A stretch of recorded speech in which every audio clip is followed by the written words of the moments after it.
Hey writers, today I'm talking all about the benefits of writing and publishing short fiction with my lovely friend, Amara Luciano, who has experienced these benefits firsthand while publishing her own series of novellas. But before she introduces herself and shares all her amazing wisdom with us, basically the idea for this chat came about because I'm currently plotting my own episodic fiction series, or what they call a serial, which is basically like a TV show, but in book form with novella-sized episodes that follow a single storyline and are fast released to the public. Sounds really fun, right? At the end of this video, I'm actually going to also share how you can follow my journey and get involved behind the scenes with me as I write this serial. But as I was planning, I started picking Amara's brain. She was so nice enough to let me pick her brain. And I got so excited about what she was sharing that I knew I needed to bring her on my channel and share with all of you. So without further ado, Amara, thanks for being patient. Could you tell us a little bit about yourself, about your books, and how we can connect with you? Hello, everyone. This is so cool. First, I want to just commend Brittany. I did behind the scenes, but again, live, how amazing this has all been set up. She's just been amazing through this whole process. And you guys we have killer content planned, but Brittany organized it so well. So thank you to Brittany. Give a shout out to Brittany in the comments. She's incredible. So I'm Amara Luciano. If you've never met me before, I'm an author of a lot of things, but right now it's YA dark fantasy. I'm also a marketing mentor for authors, influencers, brands, and companies, teaching them how to get visible online and how to leverage their influence. And then the thing you're probably most excited about is the fact that I'm the CEO and co-founder of Wonderheart Books. And through Wonderheart Books, we published my novellas Bride of Dreams, Huntress and the Nightingale's Storm Mistress. And we bound that up into the ever popular Heirs of Fate last year. I don't know if you guys can see that. I kind of try to aim it. And what's awesome about that is we actually hit a really cool bestseller list last year. We were top 100, top 20, I want to say, in all of dark fantasy, which means we were like right up there with Harry Potter and the Mortal Instruments, which is crazy. And then recently we released Beyond the Beast, our anthology of short stories. It features dark fairy tale retellings, and there are 4 other contributors who you may or may not know. And it was a blast to do that. That was a #1 Amazon bestseller for almost 5 days straight. And the reason I tell you all of these things is not so like, oh, look at me, right? This is what's possible for you. This is what's possible for you. So as we talk about what short fiction can do for you and the kind of credibility around it that you can attain for yourself, the authority it provides you, you're going to see like things like this help you along your journey. Little milestones like that help you along your journey. One quick thing before I give it back to Britt. You know, I'm someone, when I go on live, like we are all seen, supported, appreciated, right? So if you have a question, I don't care how silly it is, I don't care how ridiculous it is, please put that in the comments. By nature, I'm someone who's very generous, but also I subscribe to the idea that information is cheap, right? You can do your own Googles. What's going to be special for this chat is you're going to get our advice, our expertise on the situation. And so I really want you to take advantage of the resource that's there. I look at every single comment. I just told Brittany, like, I'm here, like cleared out my afternoon, like, let's do this.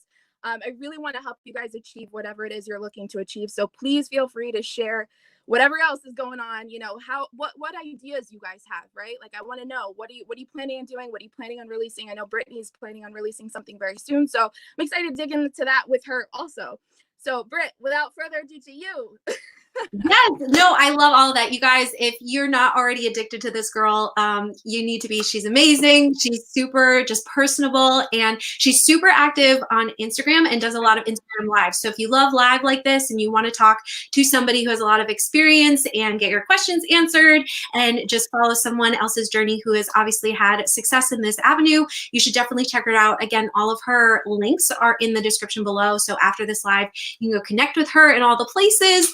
But yes, I just love that her heart is to not just like spew all of this information and then leave. She wants to engage with you guys just like I love to do in my live stuff as well. So there's so many of you in the comments. There's 34 of you. Oh my gosh, I see Lysandra and Sarah and Amanda and Victor and so many more of you guys. We're so excited. So what I'm going to be doing as Amara is sharing is I'm actually going to try to keep my eye on the comments just in case she misses anything. I don't think she's going to, because I've seen Amara do lives and she's so good at bouncing back and forth through the comments. It's So true. I was like amazed. I was like, whoa, and she's not even missing a beat. So I'm really excited. I'm going to sort of be on the back end and sort of asking my own questions and butting in here and there. But yeah, and if you were watching the replay and didn't get to ask questions live, please put them in the comments of this video. DM Amara, DM me on Instagram, and we'd love to chat with you. But totally enjoy. And I'm going to start giving it over to Amara to start sharing. But one of the things I wanted her to share before she gets into the 10 sort of benefits that we're going to focus on for not only your writing, but publishing, is she shared this great anecdote about Sarah J. Maas, actually, and how she got started as an author and sort of got really big with actually starting with shorter kind of fiction. Am I right, Amara? You want to take it from here?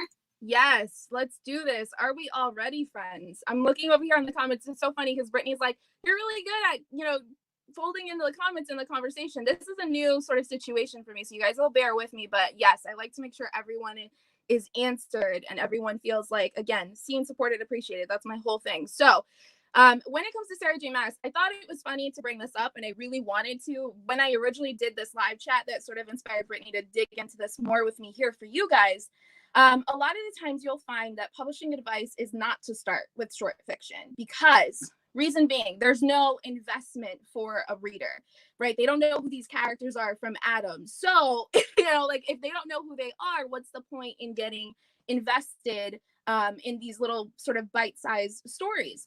But for me, it came down to a couple of things. And we'll talk about, the different aspects I figured for myself that I needed in terms of the publishing side itself and the process part.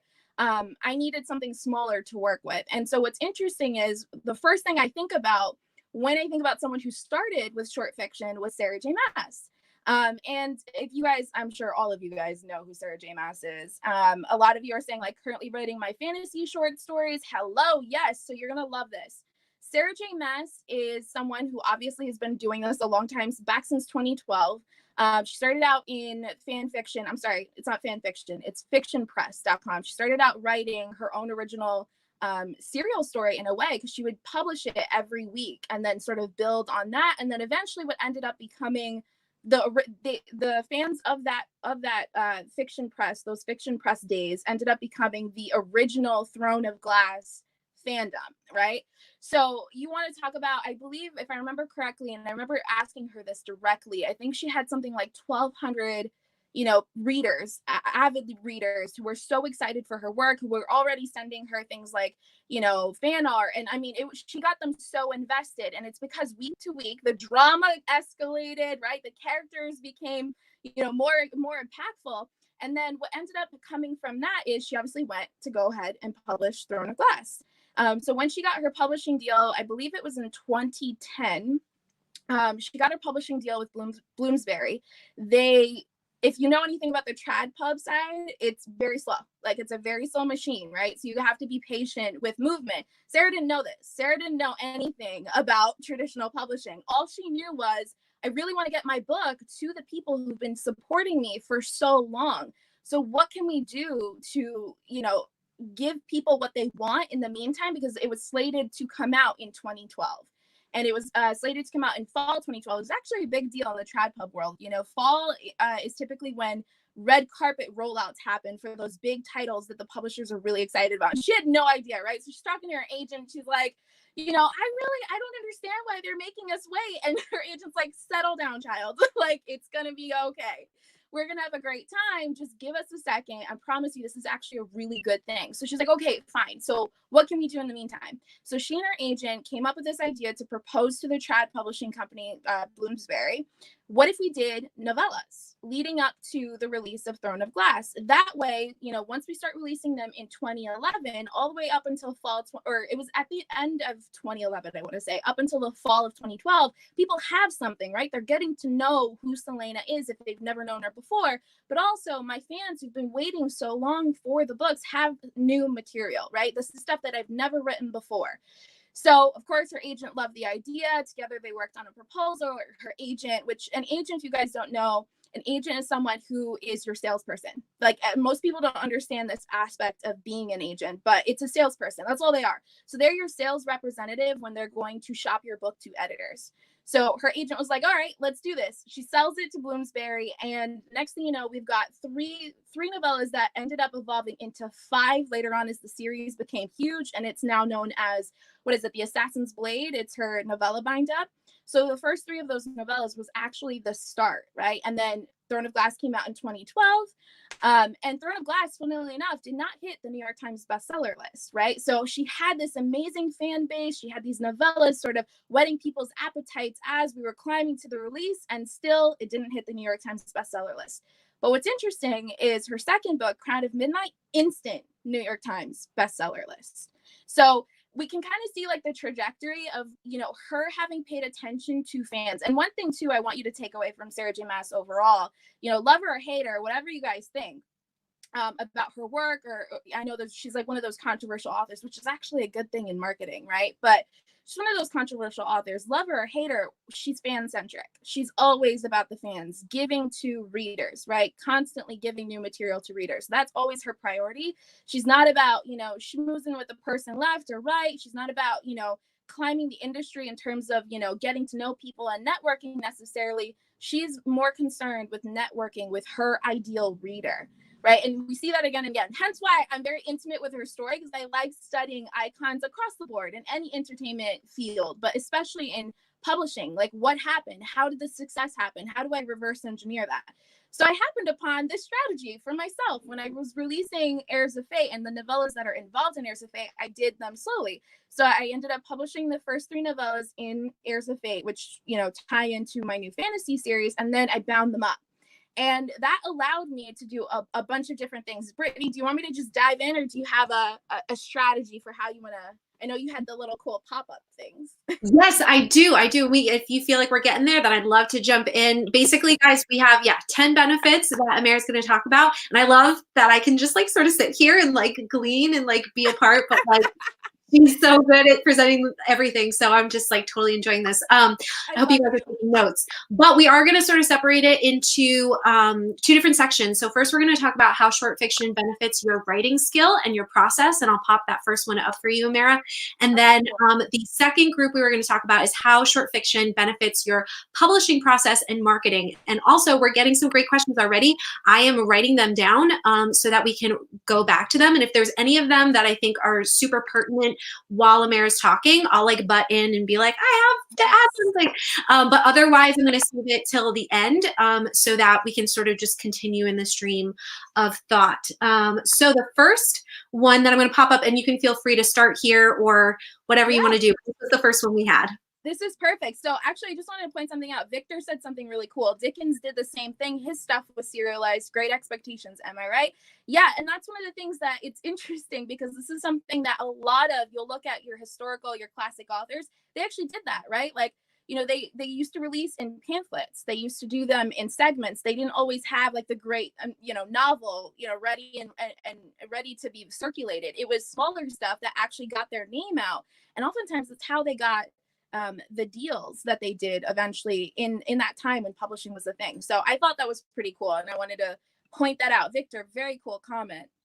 And you'll see me, you guys, I'll just poke at different comments along the way. Also, this is awesome. I'm like, you guys don't understand. I'm fangirling at the tech here. I'm like, what is this? This is incredible. I'm going to do wait, it's over here. Little shout out to StreamYard. So if any of you guys have YouTube channels and you want to start going live for free with all of this fun stuff, just a little plug. They're amazing. Go check it out.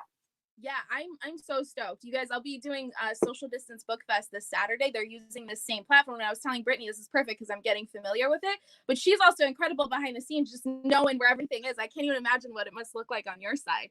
So when we talk about proof of concept, this is something that I actually stumbled across with N.K. Jemisin. Many of you might be familiar with her, maybe not.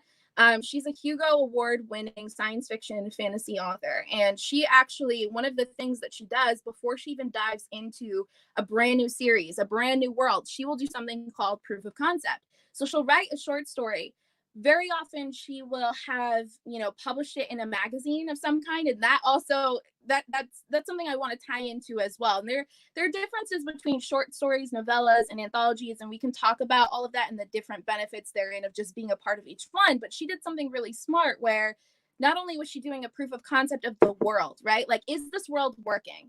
is the characters or the kinds of characters I see myself, you know, building out in this world, especially because she's very world building heavy. And so for those of you guys who are writing fantasy, which I see if quite a few of you are, this is a really good, fun exercise. Yes. And I know Brittany is too. I listened to that, her reading from her story the other day. I looked at her YouTube video. It was so amazing. And I love the cover you created, my friend. But I think it's something that is really interesting that she does, because she plays with the world. She understands that she's building a playground and she wants to see how it works, right? So she'll do a short story about 10,000 words. Sometimes she might submit it to a magazine. And the reason that's beneficial is also visibility, but also you're getting paid, right? Most oftentimes when you're featured in a magazine, they'll give you, if you, you know, they decide to run with your story, they might give you, you know, anywhere between $300 to $600 a short story. So that's so you get the honor, you get the visibility, and then you also get a little something for your trouble, which is good. So she does this thing called proof of concept. And so she'll work on it quite a bit. And then once she feels like she has a good hang of the world, because it essentially allows her to live in the world for a second, you know, here are all these ideas. She's mapped out all of her world building, but how does it all work together to create something cohesive? And so, you know, looking at when I was publishing my short fiction, this was something that was really helpful for me. So I landed on this strategy accidentally of releasing short fiction to build my name, right? Because my whole thing was I had a completely different trajectory in mind. I was thinking, you know, we're going to publish, you know, short stories, it'll be fairy tales. And next thing you know, they evolved into these novellas inside a fantasy world that has since expanded and now leads into this new series. So again, I accidentally stumbled into proof of concept as well, because I realized I'm like, oh, this world is freaking cool. Like, this is one part of the world. And then as the novellas continue, you see different parts. So it allowed me to see sort of the landscape of my world, you know, what countries were where, who was fighting, who didn't like each other, you know, and the kinds of characters too that I might run into. And so it allows you to sort of, again, reaffirm any instinct you might have when it comes to, you know, building out that fantasy world, building out, you know, especially when you're thinking a long series, you guys, you've got to understand, you've got to be intimate. And sometimes you can do all of the world building things in the world building Bibles, all of that. But if you're not actually living in it, you're not writing in it, you can't know how it's all going to work together, right? Writing comes from doing. Getting better at writing comes from doing.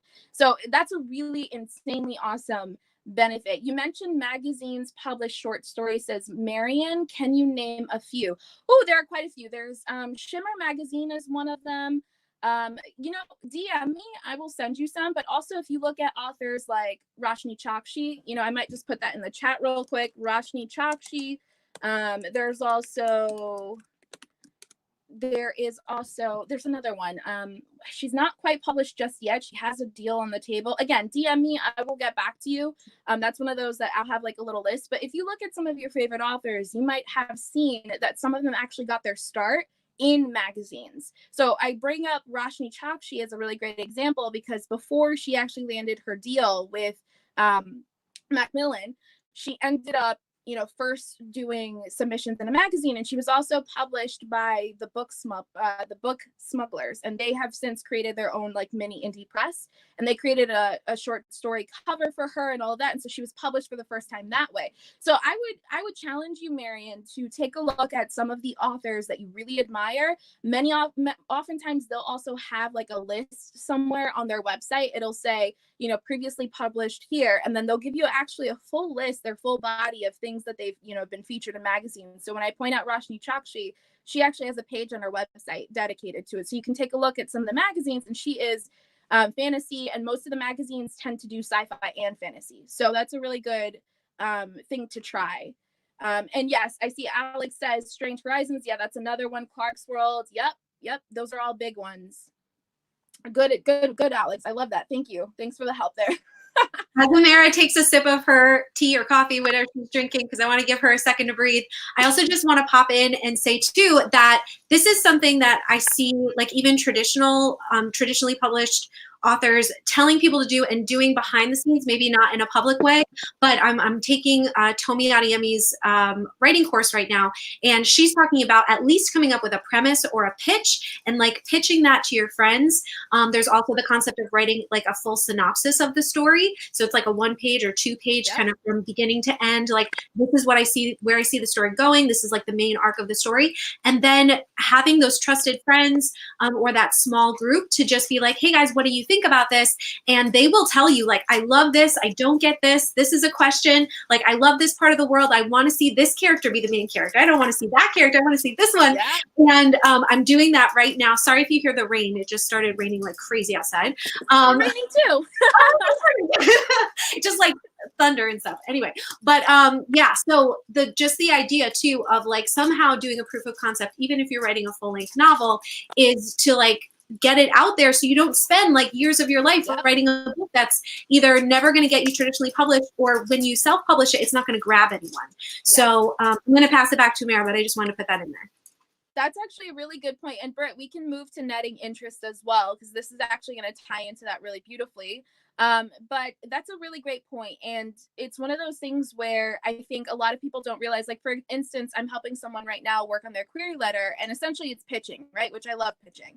All it is understanding exactly the kind of story that you're telling. And you've got to be able, it's not about, you know, teasing the agent or whatever, if we can talk about that for a second. It's not about teasing anyone about what's happening. It's clearly understanding what's happening in the story and then hooking them in that way. So if you can start practicing, like Britt said, with friends and things, especially for those of you who might be in the query trenches right now, it's a really good exercise. Read your query out loud. Does the person who's listening actually want to know more? Or, and, you know, maybe, you know, get a friend or whatever, but maybe try also an impartial party, right? Someone who's, you know, not your best friend, maybe a friend that you know, or a writing pal or something like that, who will definitely be honest with you. I mean, those of you who have family, like my sister is my partner in crime. She runs Wonder Heart Books with me. She's the president and lead artist. She is ruthless. So, you know, if you've got that person in your family, great. But like, you need someone who's going to be honest. Writing a synopsis or pitch first is such a great idea. I'm planning to do that before drafting my next manuscript, says Savannah. I love this little pop-up thing. I can't get enough. I think it could cut down on later revisions a ton. 100%. Because again, it's about understanding the core of the story, right?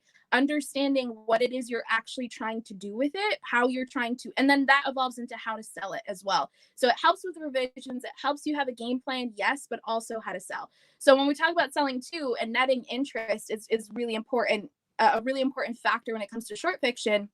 You know, I mentioned at the beginning of this chat, this book here hit, you know, top 20, I believe. I think we hit like 21, 25, I don't know, in all of dark fantasy on Amazon. And I brought that up so you guys can understand what's possible. Listen, I released, to take you back a little bit, I released Bride of Dreams, Huntress and the Nightingale, and Storm Mistress back in 2018. So from June, it was June, October, December, and then Heirs of Fate came out in April. And so that level of consistency, you know, there's maybe 2-3 month gap in between, and constantly showing up with something new for readers helped me a ton. And now I get DMs pretty regularly, like, when are we getting that first full book, man? Like, what's going on? And that's what you need. You need to start getting people interested in what you're doing, because many times what happens is, you know, we get so excited, right? Like, we're writing a thing. Oh my God, we're writing a thing. This is great. This is so exciting. But you are also one in a sea of many, right? And there are a lot of people writing a thing who are also really excited and really enthusiastic. Your challenge is always going to be, how do I get people, how do I leverage my influence, right? To get people to understand that I have something really special, or to invest time in me. And, you know, to that point, one of my close friends is actually a huge influencer in the Bookstagram space. And she talks about this a lot, about how, you know, she'll get sent something to, you know, be requested to read or whatever, and people are really excited, and that's great. But what's going to stop her in her tracks from reading that book over the dozens and dozens and dozens of other books she's got piled up or has been sent by other publishers, other authors? What makes you the priority? So if you can start establishing your fan base, tying it back to the Sarah J. Maas example of nurturing the people you have. Like, she only had 1,000 people. So imagine that on Instagram, right? Like, you got 1,000 followers. Can you guys hear my Jersey, by the way? Leave a comment if you can tell I'm from Jersey. You gotta. So she steadily worked on building her audience, yes, but it wasn't even about that. It was about nurturing what she had, making the most of it, and they were so excited. Word of mouth spread, and then as the books continued coming out, as those novellas came out, as her first book came out, people were so freaking pumped that when Crowd of Midnight, the second book in that series, came out, it hit the New York Times bestseller list, which not every author does, right? Well, that's why we have a mid list versus a bestseller list, right? So something to keep in mind, and you can do this too in the indie space. Like, I know some people are like, there's a lot of contention about what's possible with New York Times bestseller. Do your research on that front. But, there are other bestseller lists, like the USA Today bestseller list, huge, right? And that is dependent upon how many people are buying your work. So if you're building that audience, steadily releasing things, the novellas themselves may not be the thing that hits the bestseller list. But when that first book comes out, or even that second book comes out, now you're making waves. Now you're making splashes, right? People know you for something. So let me take a look here. What's popping in the comments? Irene, this seems to apply to the novella length story, but I focus on flash, which can be a story, as 100 words, but not longer than about 1,500. Is there a way to apply this to flash? Yeah. So actually, Irene, funny story. Back when I was first starting the Bookstagrams, I actually started wetting my feet a little bit with publishing a flash fiction anthology. I actually got this idea from, I forget her last name. It'll come up randomly in the middle of the chat, but I was actually learning from one of my many mentors on this long road. And she started that way too. So she would bind up, flash fiction. She might offer it as a freebie to her email list, or she might, she would put it online for 99 cents. And I thought, oh, that's really cool. So I actually had something called Oddly Enchanted, which was 7 flash fiction stories bound up and had a beautiful cover. I am not proud of it now, hence why it's no longer there. And this is something for all of you guys who are scared to publish. Like, listen, when the control is in your hands, even better, because you can take it down if you don't feel like it's a good thing. So this was back in 2017 when I was first getting my start, but it was possible. Like, I didn't know what the heck I was doing, but my sister and I worked on something together and we built it out. I'm over here looking here, by the way, at the comments and not here. This is interesting. So we worked on a project together, and it's possible to bind it up. So what you could do is you can pull together maybe, I would say 10, 7 was all right, but I really wish I had done like 10 to 15 flash fiction stories, bound them up. So that way it's like a nice chunk of something, in terms of length. And then put it up on Amazon. Give it your first test run. Put it up for 99 cents, $1.99. Give it a nice cover. And, potentially this is something too that you can create as a freebie for your audience. If you're building an email list at all, that could be something that you might be interested in doing there too. So yeah, there's definitely a way to apply it. One thing I want you guys to take away, if you don't know me, Brittany knows me. But if you don't know me, I'm someone that will never tell you it's not possible. It's always possible. It's just a matter of positioning and pivoting and figuring out the right way to do it for you. It's not even about what's right for me. So I can come up with ideas all day long. I would say, Irene, trust yourself. There is definitely potential in flash fiction.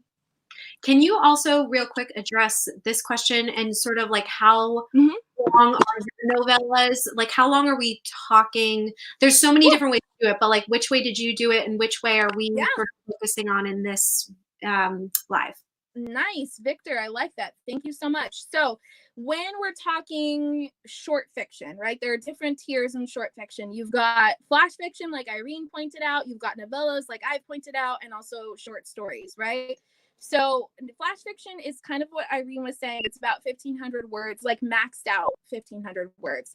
It should be like a page or two, nothing crazy. So you have to tell a very concise story, beginning, middle, and end, and very quickly. When it comes to short stories, you're looking at anywhere between, I want to say anywhere above 3,000 words, maybe 2,000 words. I would say right above that flash fiction line, if anything, I would say even 3,000 words, maybe 3,000 words all the way up to, you could factor in maybe 20,000 words. I would say 20,000 words is about your cap for a short story. And then novellas go beyond that. So, you're talking 25, 35, 45, 50,000 words. And then once you get into like 55K or so, 60K, that's novel territory. It's a short novel, but it's still novel territory. So I hope that clears it up, Victor. So for my novellas, for instance, I remember Bride of Dreams clocking in at something like 25K, Huntress and the Nightingale about the same, maybe 27K, and then Storm Mistress was by far the longest, and it was 35K. Something along those lines, to give you guys an idea of what you're working with. And then I've since published short stories as well that are under 10,000 words, like, 7,000, 8,000 words. To give you an idea. And also when you're submitting to magazines, that will definitely let you know what the cap is and how much they're looking for. So, pay attention to that too. Some of them will say, don't go past 8,000 words, 10,000 words. Doesn't matter if it's a short story length and you want to go beyond that. Just pay attention to the submission guidelines if you're looking to publish with magazines. We can move into scaling your storytelling. Cool. And while she's taking a sip, guys, if we can just thank Amara, she's not anywhere near done, but like she's doing a great job, and I'm loving all the information and answering the questions. So if you just want to say thanks, Amara, in the comments, keep letting us know your questions, but we're going to go on to our next point here. I love it. Yes, I'm going. I'm like a choo-choo train. So yes, scaling your storytelling skill faster. This was something I talked about with Britt too. What's really interesting is many times people get really excited again about their first novel. They'll jump in and they want to publish that right away. And like you guys heard me say, I had something called Oddly Enchanted early on in 2017. Was able to look back after the fact and go, that wasn't the greatest, it's not the greatest storytelling there could be. So the cool thing about releasing short fiction is you're scaling your ability as you're writing, right? And you get to get the reception of that as well. So you get to start seeing, whether it's critiques or whether it's praise, you get to start seeing where your writing is succeeding and where it isn't. And for a lot less money as well, which we'll talk about. But, it's something where you can continually grow and you can continually monitor, but in a shorter time frame, right? And a shorter amount of money, a shorter amount of time as well. So that way, when you see that progression, you guys can look back, and also you have the liberty again to take it down or what have you. Also, if you're submitting to like a third party, like a magazine or a contest, you also get that praise. Like something I did also right in the beginning when I was releasing flash fiction first, I actually entered contests a lot. So contests that have flash fiction bent to it. One of my favorites is called Women on Writing. So they do, seasonal competitions. I think it's like I want to say it's seasonal. So it's every quarter. They come up with a contest and you meet whatever prompt, and they give you a limit of like 750 words to 1,000 words. And they pick a winner. You can win some money. I was actually a runner-up many times, which is pretty incredible. And that was also a good gauge, right? A good pulse point for how my fiction was doing. It was my ability growing, because we could sit with our manuscripts all the live long day. But if we don't know and we're not getting feedback, it's impossible to really know. And so, you guys are so beautiful and sweet and lovely. Your short story could be a chapter, right? Says Victor. Yeah, it could totally be a chapter. So you can do scene breaks. Something I did in my novellas, Victor, is I actually did scene breaks all the way through. I didn't really have chapter headings because that was just the style of what I preferred. Looking back, I kind of wish I had done chapters, but you can go either way. You could do a novella, let's say, that's 5 chapters long, totally, or 6 chapters or whatever that looks like. So you can do it however you like. Really, I promise you guys, there are no rules. Can I add just one little thing? So I've talked to a few other people, and I'd love to hear your thoughts on this too, based on that question. Yes. Of like when you go to publish like a short fiction, say on Amazon, where someone might not know about, you might not know about that it's part of a bigger thing. Even if you put on the cover, episode 1 or like whatever. I've been told over and over, like, make sure that each episode or each chapter, whatever you're kind of presenting it as, has some kind of arc of its own that wraps up at the end, so that your reader, even though they know that the story's continuing, they don't feel like they just got a random scene without any context, without like some kind of satisfying end, at least for now, that follows some kind of arc. Otherwise, people who don't know you might review your stuff randomly on Amazon and be like, this was just part of a story. I don't get it. Where's the rest? And so it's, I don't know if you've had to get around that. I know I'm sort of going into the publishing part of this. No, that's okay. Listen, I'm going to bounce around. No, and that's a really great point. And that's something to keep in mind in general, right? You guys, so, even with writing full-length novels, your chapters should end, right? Like, it's almost like you're telling a short story, or you're telling, one complete mini story that builds on the next, right? So the perfect way to think about this, we all watch TV, right? And in quarantine, that's all we're doing, right? Like Netflix for days.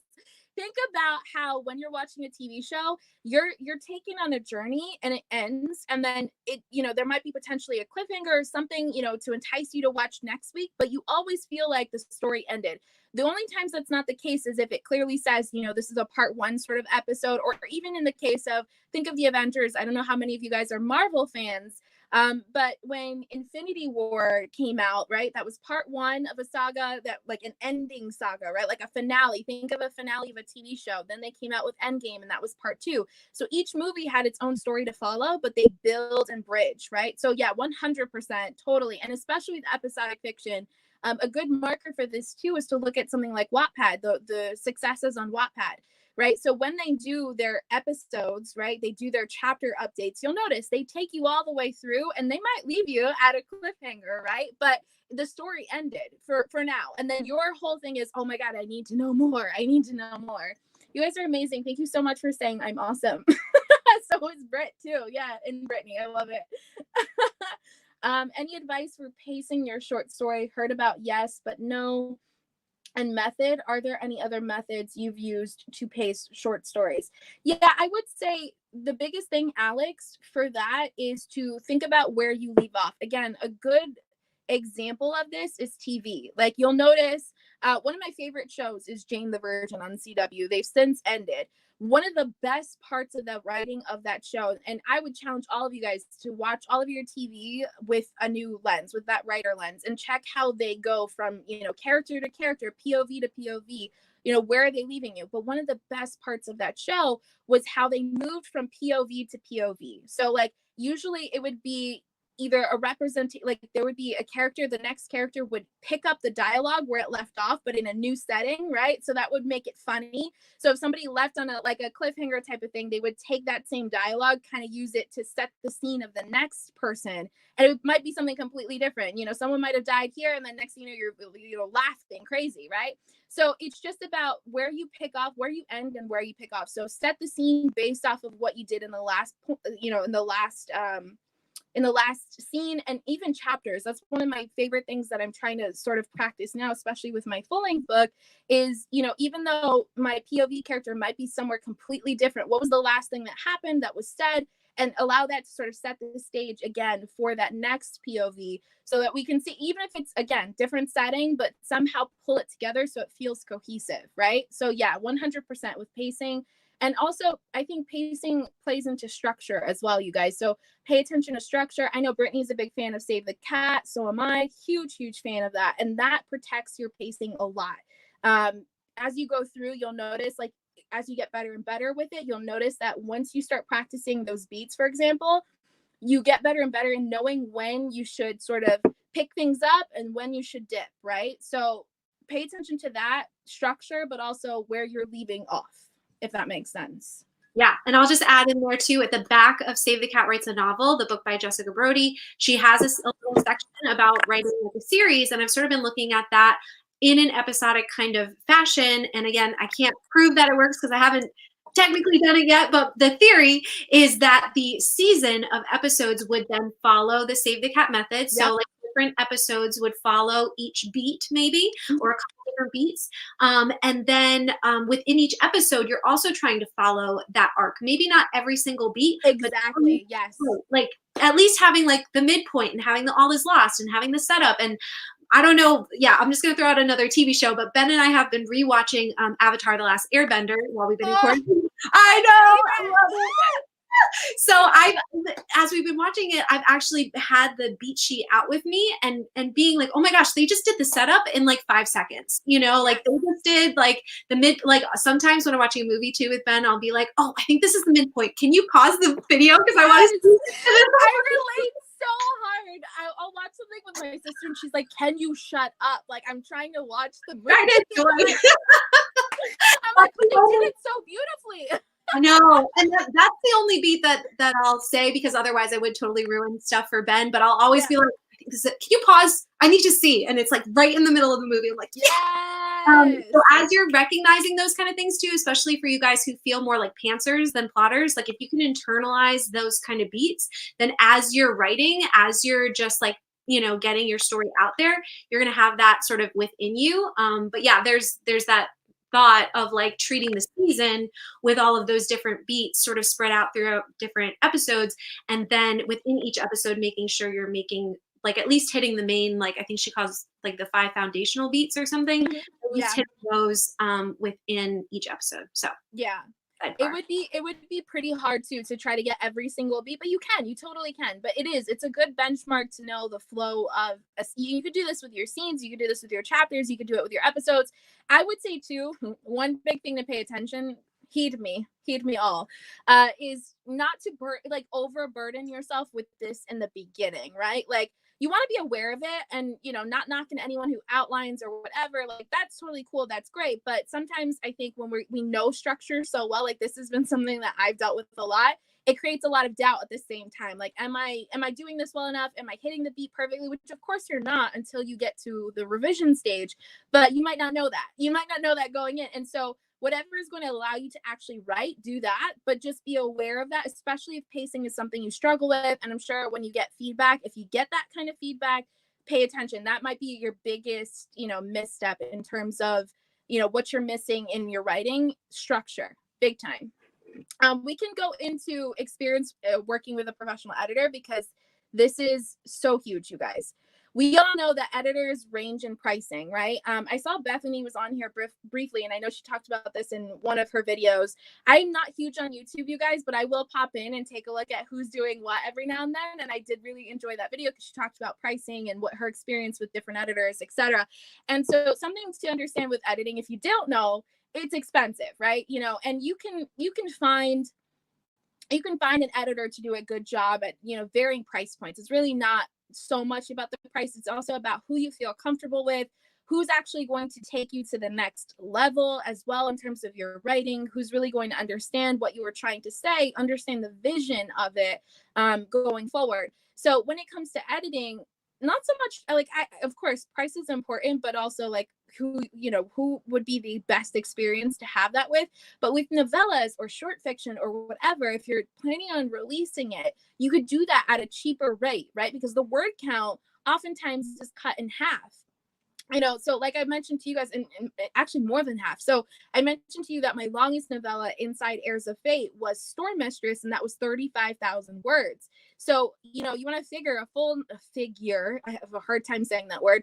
You want to figure that, novels run anywhere between, like I said, it could be 60,000 if it's a short novel or a middle grade, right? For a young adult, it would be anywhere between 70,000 to 110,000, depending on what genre you're writing. Adult moves a little bit thicker. So, if you times that by a rate of, let's say, 20 cents a word, that's a pretty penny, right? But when it comes to novellas, it was actually easier. So I worked with one of my now best friends, Francina Simone, who's also got a YouTube channel. If you've never watched her before, she's incredible.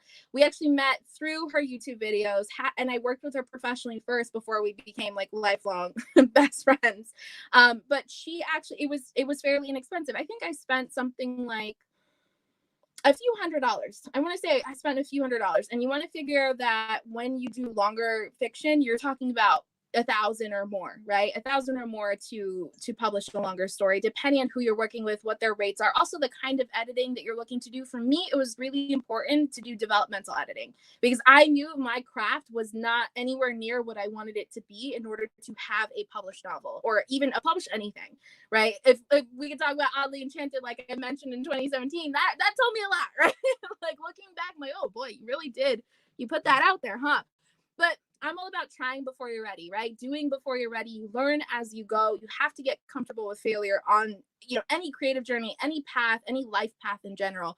But, I needed a developmental editor. For you, it might be conveyance, right? So you might want like a line editor, and that has a different rate and pricing to that too. But again, it's still cheaper to work with them on a smaller project than it is on a larger project. How are we feeling, you guys? Give me some love in the comments. I want to make sure you guys are all alive and woo, like this is a lot, right? They're But I'm so excited. love it. Like, I love it. You guys, you don't understand. Like, I could talk about this all day. I promise I won't take all day, but I could talk about it all day. I know we're like only on number 4, but you guys, like, we just wanted to chill out and like share like so much value with you guys, but like not rush and like spend our time. So I hope, you know, like you have to pop in and out. Great. There will be a replay. Somebody asked if there will be a replay. This will be on my channel forever. So you can definitely check back in, but we're going to be answering your questions live. So don't go anywhere, because we definitely have a lot of questions that we want to answer for you guys and a lot more that we want to share with you. One thing that I wanted to point out, Amara, before we move on is, you know, you're talking a lot about like that, trying before you're ready, like even publish, like would you say publish before you're ready? Because like we have, I'm probably not going to be able to find it because it was a while back, but Nikita was saying, you know, is it better to start like posting on Wattpad and like blog, or even just your newsletter just to get started, like even though you're not making money? Or is it like, should you just be going out and like publishing? Like, is there, when do you know? So, okay, I have a funny story, you guys. I have all the stories. Okay, one of my favorite people, so I have a business mentor right now. She is incredible, and her partner in crime in her business actually is a YA author, right? Which was so funny because I totally didn't expect it. They're in a completely different industry than I am, but it was amazing to find that out. And she actually got her start. You guys can take a look at this. Actually, I think she goes by Alex Victoria on Wattpad. And she wrote the best-selling, well, not best-selling, but one of the most viewed Wattpad serials, I guess, that is now being developed into a book called Ellie is Cool Now. And you know what? I'll pop it into the comments real quick. It's called Ellie is Cool Now. And in its lifetime so far, it's only been up maybe a year. It's already had, you know, over 100,000 reads, which, to put that into perspective, and there's a really important reason why I'm bringing this up. So to put that into perspective, you know, the average American novel, you know, only sells about 3,000 novels within a year, which is not, you know, you got 3,000, you've got 100 something plus thousand reads, right? Like, that's incredible and insane. And so what she did was, it depends again on your objective, right? Like how you're looking to make your start. Like let's talk about that for a second.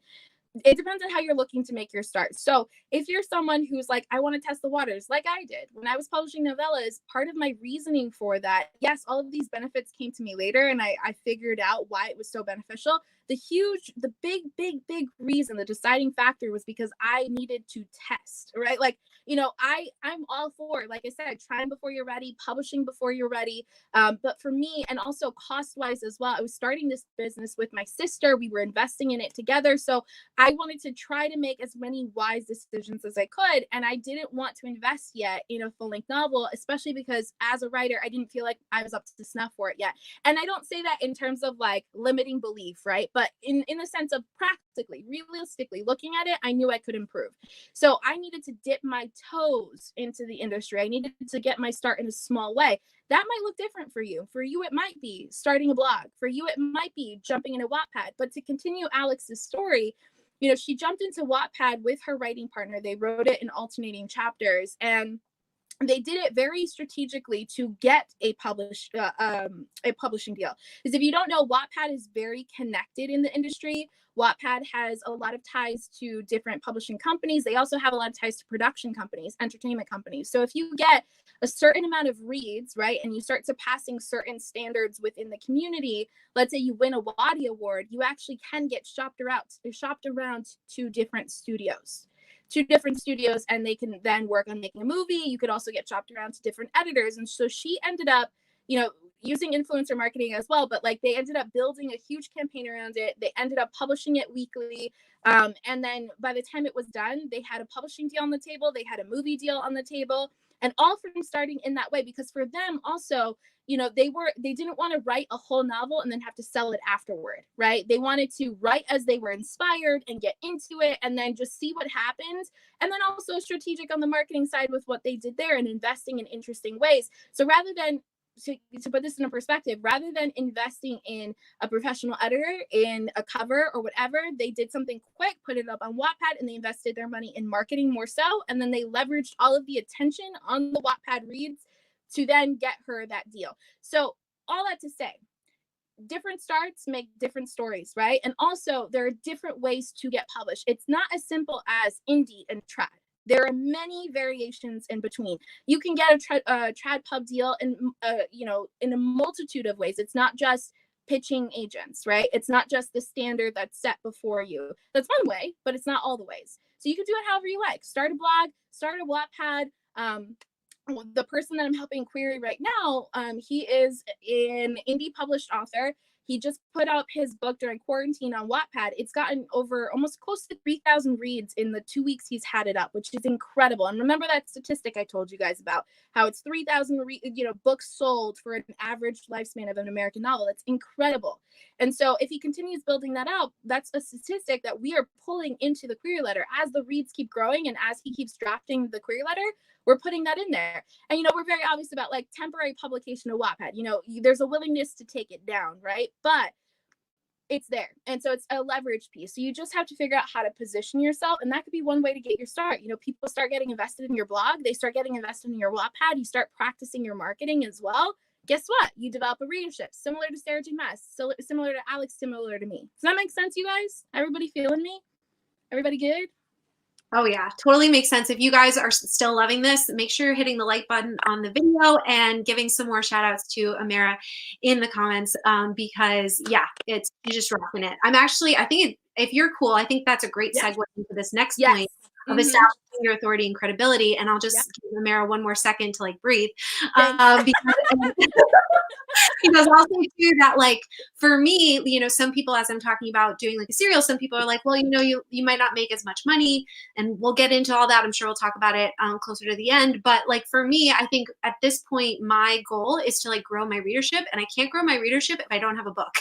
Like if I don't have anything out there, then I can't call, like I'm an author, I'm writing, I'm doing all the things, I'm querying, I'm submitting to mentorship contests, like I'm doing all the things. I just don't have a product to share.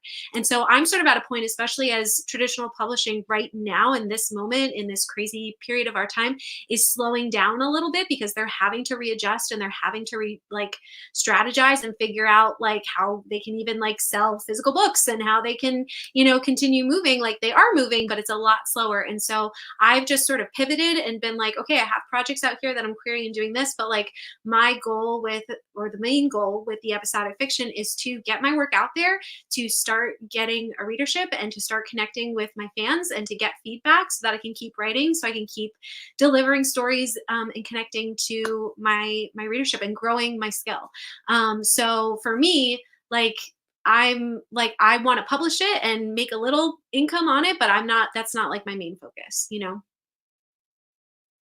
Oh, and I have so much to say to that as well. That's great. That's a great point in terms of money, right? Like we'll get there also when we're talking about marketing and things like that. But that's a really great point because for her goal, and you see how she's very strategic about it. She's like, I know exactly what my goal is, where it's like, I want the visibility, I want the traction, I want to start developing that reader base. So you also got to know like where you're at, right? Like what is it that you're most hoping to do? If it's making money, starting with novellas is actually interesting because even though we'll talk about how upselling and all of that, but you may not make a ton of money right out the gate, but at the same time, you're leading into that first full-length book, which potentially could make you a ton of money based off of the investment you spent originally on those novellas. It's all about positioning, right? And I see some of you guys are freaking out. You're like, there are different ways to publish. That's fascinating. Yeah, 100%.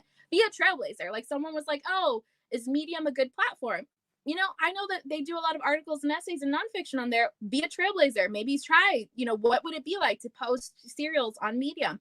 I don't know. And that's awesome. I don't know. So that, that just means that's something else for you guys to try and attempt something new. And usually when you have like a cool brainstorm, it flops or it doesn't. It ends up being a crazy success, right? There's really no in between, and that's good. So try it. If it fails, cool. You do something else. Doesn't fail, awesome. You reap the benefits either way, right?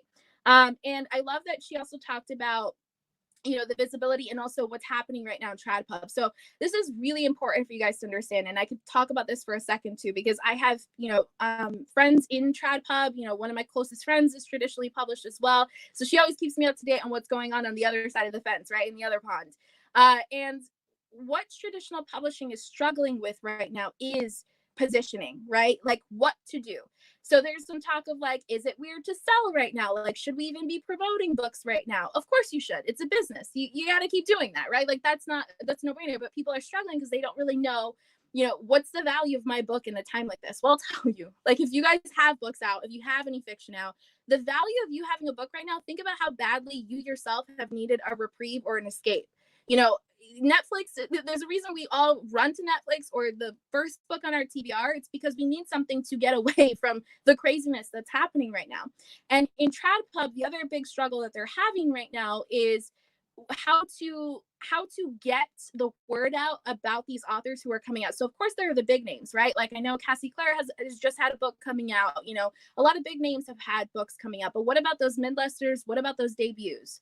And the reason it's such a struggle is because they don't know, there's no fan base. There's no one there, right? Like it might be like, especially in a mid-listers case, they might have some scattered interests, but they have never considered how to bring people together. Something you could be doing right now is publishing, right? Publish during quarantine. Get people reading something so that they get aware of who you are.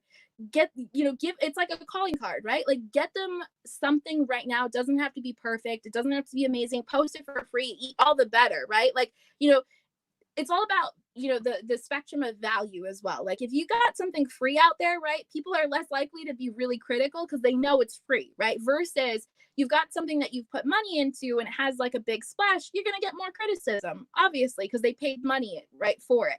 So if you're worried about what to do right now, I would say get started on something. Go get started on Wattpad. Go post a blog. If you've got an email list, tell your email list a story, right? Like it's great for engagement. It's great for your metrics, right? In terms of your email list, post something weekly, give them a serial through the email list for free and keep building that momentum. Get them excited. I like that idea. Awesome. I'm glad you do. It's true though.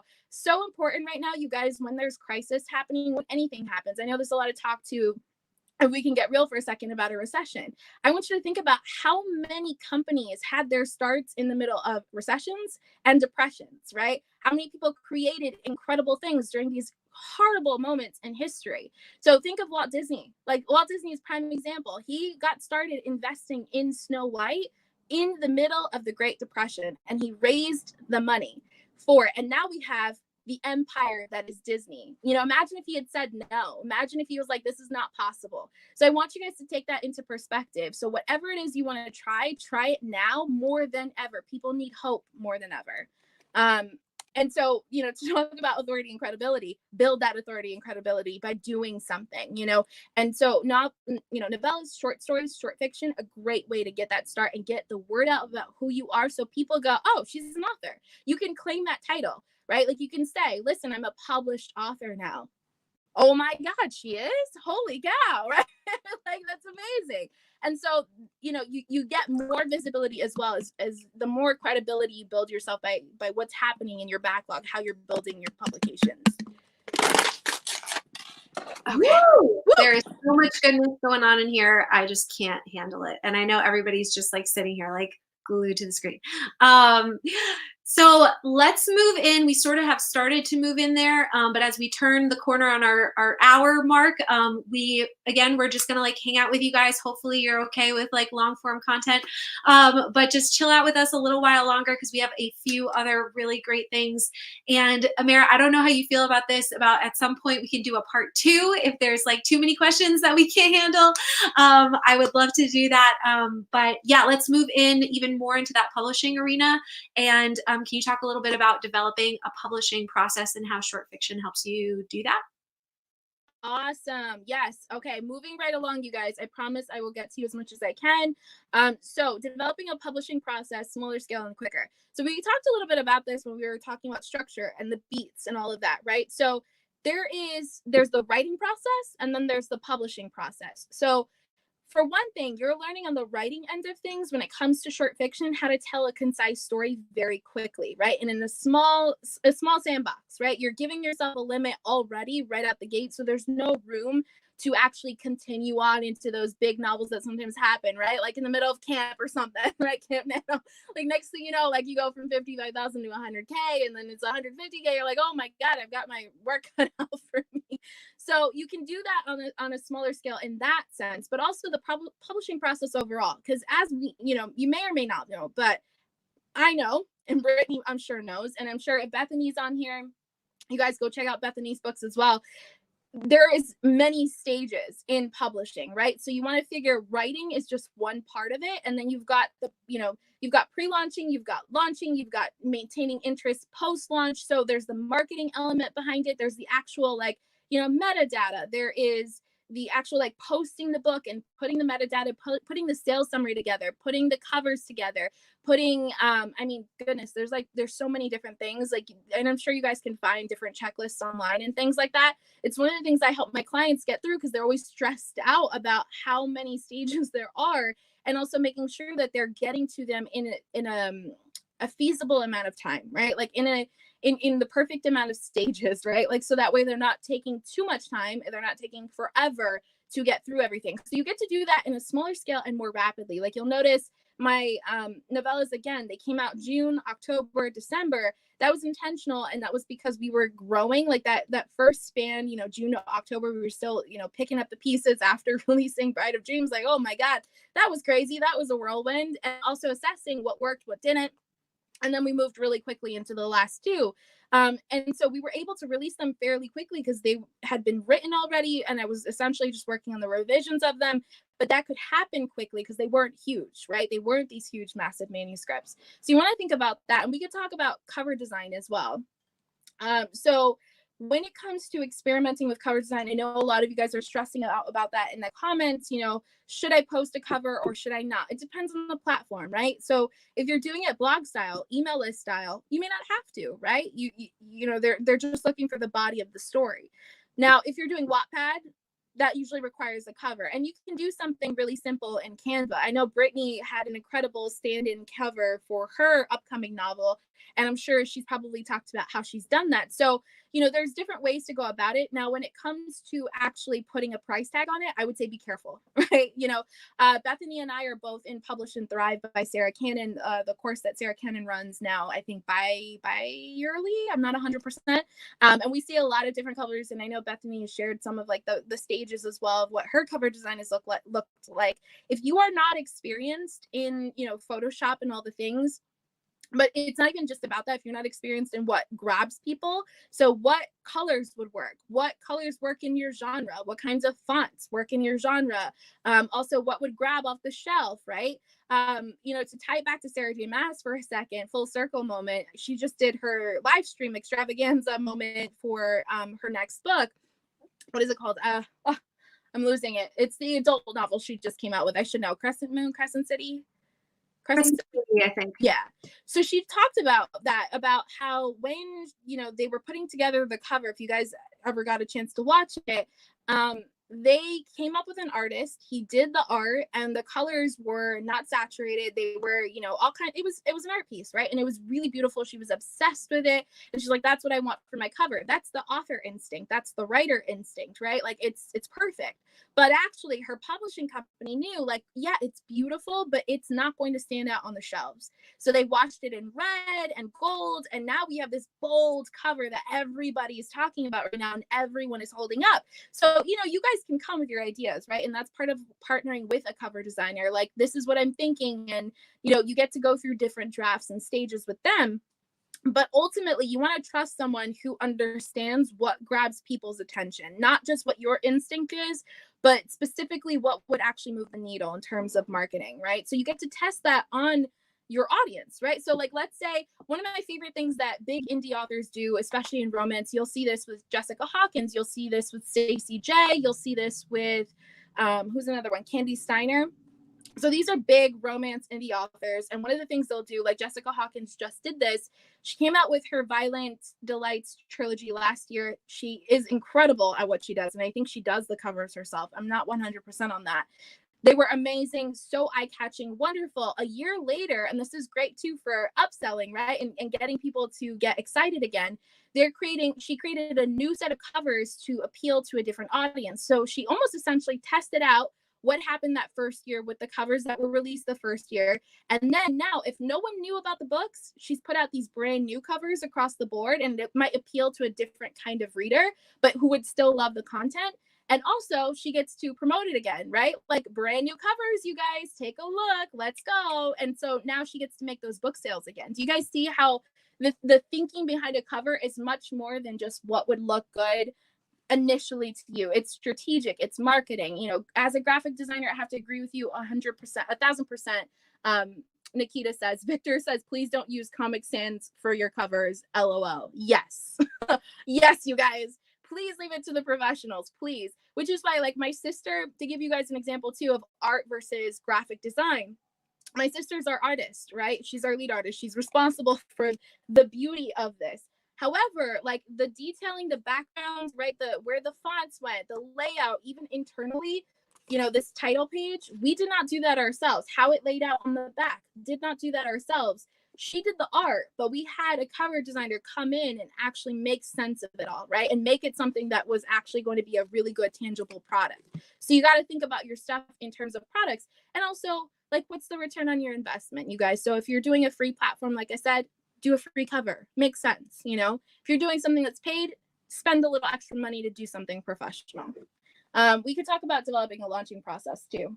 Totally. Let's move on to that. And I also did want to say that some cover designers I've seen, if you do multiple covers with them, they will give you a discount. So you can always ask or sort of search a little bit with that. Because someone was asking, like, if you do like a episodic whatever, like, should you use like different covers? So just, you can look into that. And then also it is good if you can have like the same artist, or like have like basically the same like kind of artwork, but then change the title. Like, maybe you buy the artwork, but then you figure out how to do like title work yourself, or different things like that, or just do ebooks instead of then thinking, okay, now I'm going to do like a paperback and all this stuff. Like, it's cheaper to just get, instead of a full wrap, you purchase just the cover. There's a lot of different ways that you can sort of be strategic and save money, and like test out things, like Amara is saying, before you commit to the whole, like, let's do a full wrap and let's do the hardback and let's do the thing. Like, figure out which covers are selling first, and then you can invest in like packaging all of those episodes into like one book like Amara has, and like then covering that and stuff. So just other things to think about. So true. And that's actually part of, again, why we decided to publish the way we did in the first place. We weren't ready to invest in a cover designer. Like, thankfully, I and my sister is an incredible artist, right? So the covers have always been eye-catching and amazing. But in terms of the layout of like what a full spread would look like, making sure the ISBN, you know, is in the right place, like stuff like that, I wanted no part of. I did not want to learn how to do that for starters. I'm all about outsourcing what's not my genius. So that is, you know, first and foremost. But secondly, like, I was just like, even if there's too much of a risk of me getting it wrong, and we've waited now, you know, a year essentially to get this out there, there's no way I'm not going to put out something of genuine quality. So I think it's also about, like, again, perspective, your goals, return on investment, what really truly will work, as well as you test covers. And I love that Brittany brought up, you know, buying the artwork, you know, changing the titles, because many people do that as well. And then you can invest in something bigger later once it's actually fully published. And something else to keep in mind too is that, you know, when it comes to the covers themselves, many oftentimes, you know, I was dealing with this with my client. We were going back and forth with her designer. He'll do a package. Like, I negotiated a package, even though he's never done a package. So let's say you've got 8 episodes lined up. You decide to do, like, you know, 8 ebooks, right?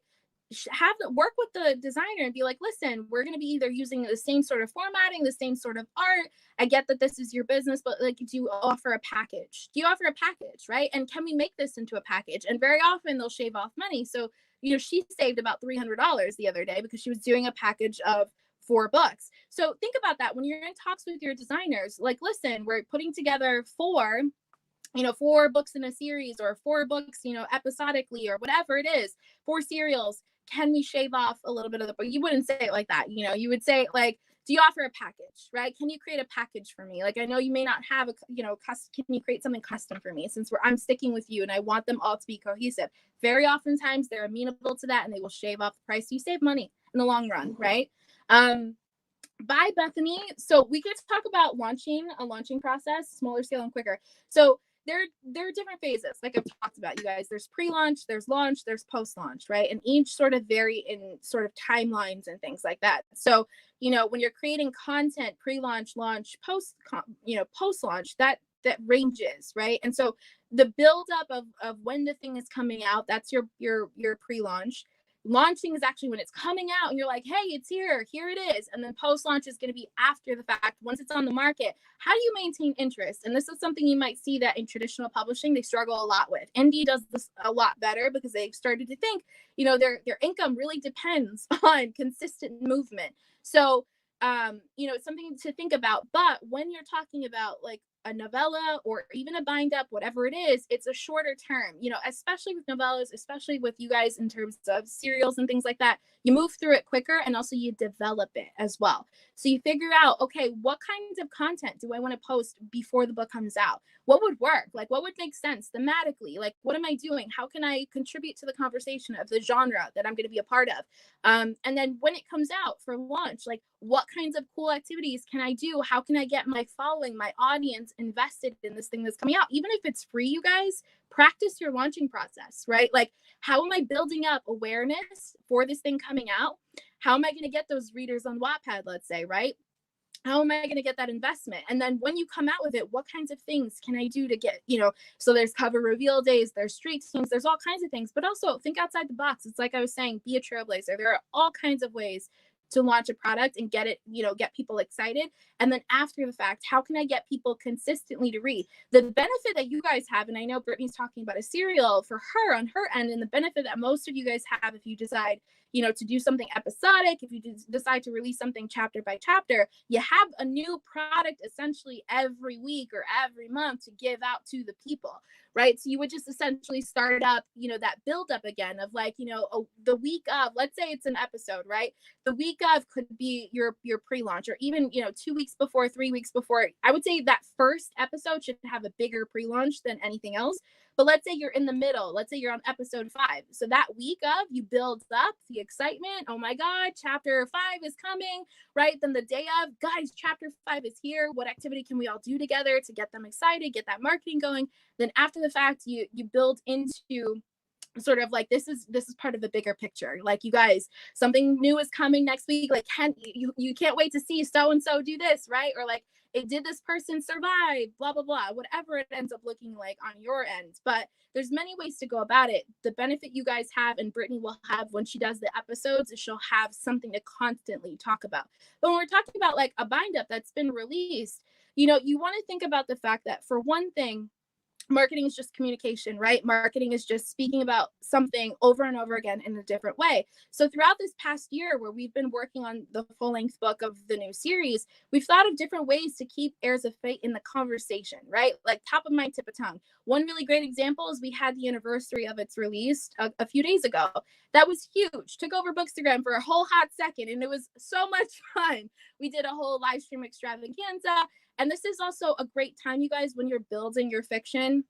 Let's say you're starting small with short fiction or whatever, get friends, right? Like, and make those friends, make those genuine connections. I'm not talking about spamming them, being like, hey, chapter 5 just came out, like, hope you read it. No, who are your friends? Who do you know? Like, seriously, who do you comment on? Who do you talk to? Whose posts do you support, or content do you support? Develop those relationships, nurture those relationships. It's funny because for the anniversary situation that happened last week, I was actually surprised with a live stream extravaganza, live sort of thing. One of my closest friends, who's a huge influencer, and that was just by accident, like, it's one of those things that I just love the person so much, and I would constantly support each other. We talk about our story all the time, so make sure you guys follow us over there on Instagram. But she surprised me out of nowhere doing this whole huge live for the anniversary of its release, and it garnered so much attention. You guys, I made so many book sales. I didn't have to do a thing. I didn't have to lift a finger. And that's sort of selling without selling. You make friends, make genuine connections. You never know what kinds of opportunities will arise. This is a really good example. Like, Brittany and I have been friends for a little while now, and she came out of nowhere and asked me to do this with her. And so that was pretty amazing. And it was a great opportunity to talk to you guys about getting more short fiction out there. That never would have happened though if we didn't stay in touch, right? Like if we hadn't connected in the first place through Instagram. So think about those things when you're going forward, and when we're talking launching, who do you know? And how are you creating value for them? How are you getting them excited for each stage of the launch process? So give me a second. I need to sip. Of course. Yeah. And so guys, like, again, if you have your book baby that you've been like writing forever and you finally get it to like this place that you want to launch it and everything, and that's, people are successful in that. They do that all the time. But like if you start out with this shorter fiction, or at least like that's what I'm learning and that's what I'm hopefully going to be experiencing soon, then you practice, you get to like go through, you get to learn on a smaller scale. So hopefully if there's like a little hiccup or something goes wrong, you learn from it like on a smaller scale with your smaller book baby. And then that can sort of set you up. So when you do sort of debut with like that like full-length novel, like you are an expert at that point. Not that things won't go wrong, because I've always heard from all my friends, no matter how many books you publish, things always go wrong, but you will be that much more prepared. And you'll also, I think we're going to get into it, but like even marketing, like you'll have so much more skill and strength in doing that for like maybe the book of your dreams. Like maybe your serial develops into like, oh my gosh, I didn't even know I was going to be this excited about it, but like it's amazing. But sometimes I even for me, like I've been spending I think over 2 years now on this like one novel that like, again, like it's being queried right now. So who knows, like I might end up self-publishing it. I don't know. But it's just like, oh my gosh, it's taking so long. And like, I'm excited to sort of take a step away from that and like start something new, start something fresh, get reinvigorated and excited, and like try all this and figure out all this stuff with this serial.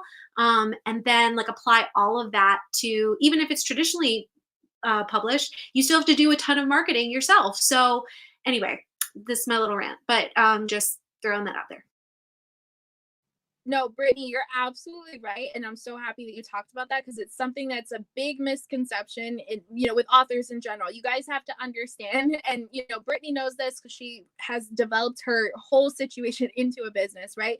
Many indies know this, whether they're published or unpublished, you're running a business, right? Like this is a business. And so even when you're working with TradPub, you're partnering with a bigger company to take over some of the expenses of your work. It's still your work. You are still the brand. You are still the owner of, I'm the owner of Amara Luciano, no matter whether I go hybrid, whether, do trad on the side, or what, I continue with one of her books, whatever the story is, I am me and I am selling me, and you sell without selling by connecting, by genuine connection and value. Right. So, something to keep in mind too, like we could talk about selling and upselling with larger fiction. This is a great benefit that Sarah Jim has sort of stumbled on, and you'll see many other authors have done this as well. Like, Rashni Chakshi, I brought her up earlier in the chat. She has the Star Touch Stories, which continued the momentum around her duology. So she has books called The Star Touch Queen and Crown of Wishes. They were her sort of debut novels.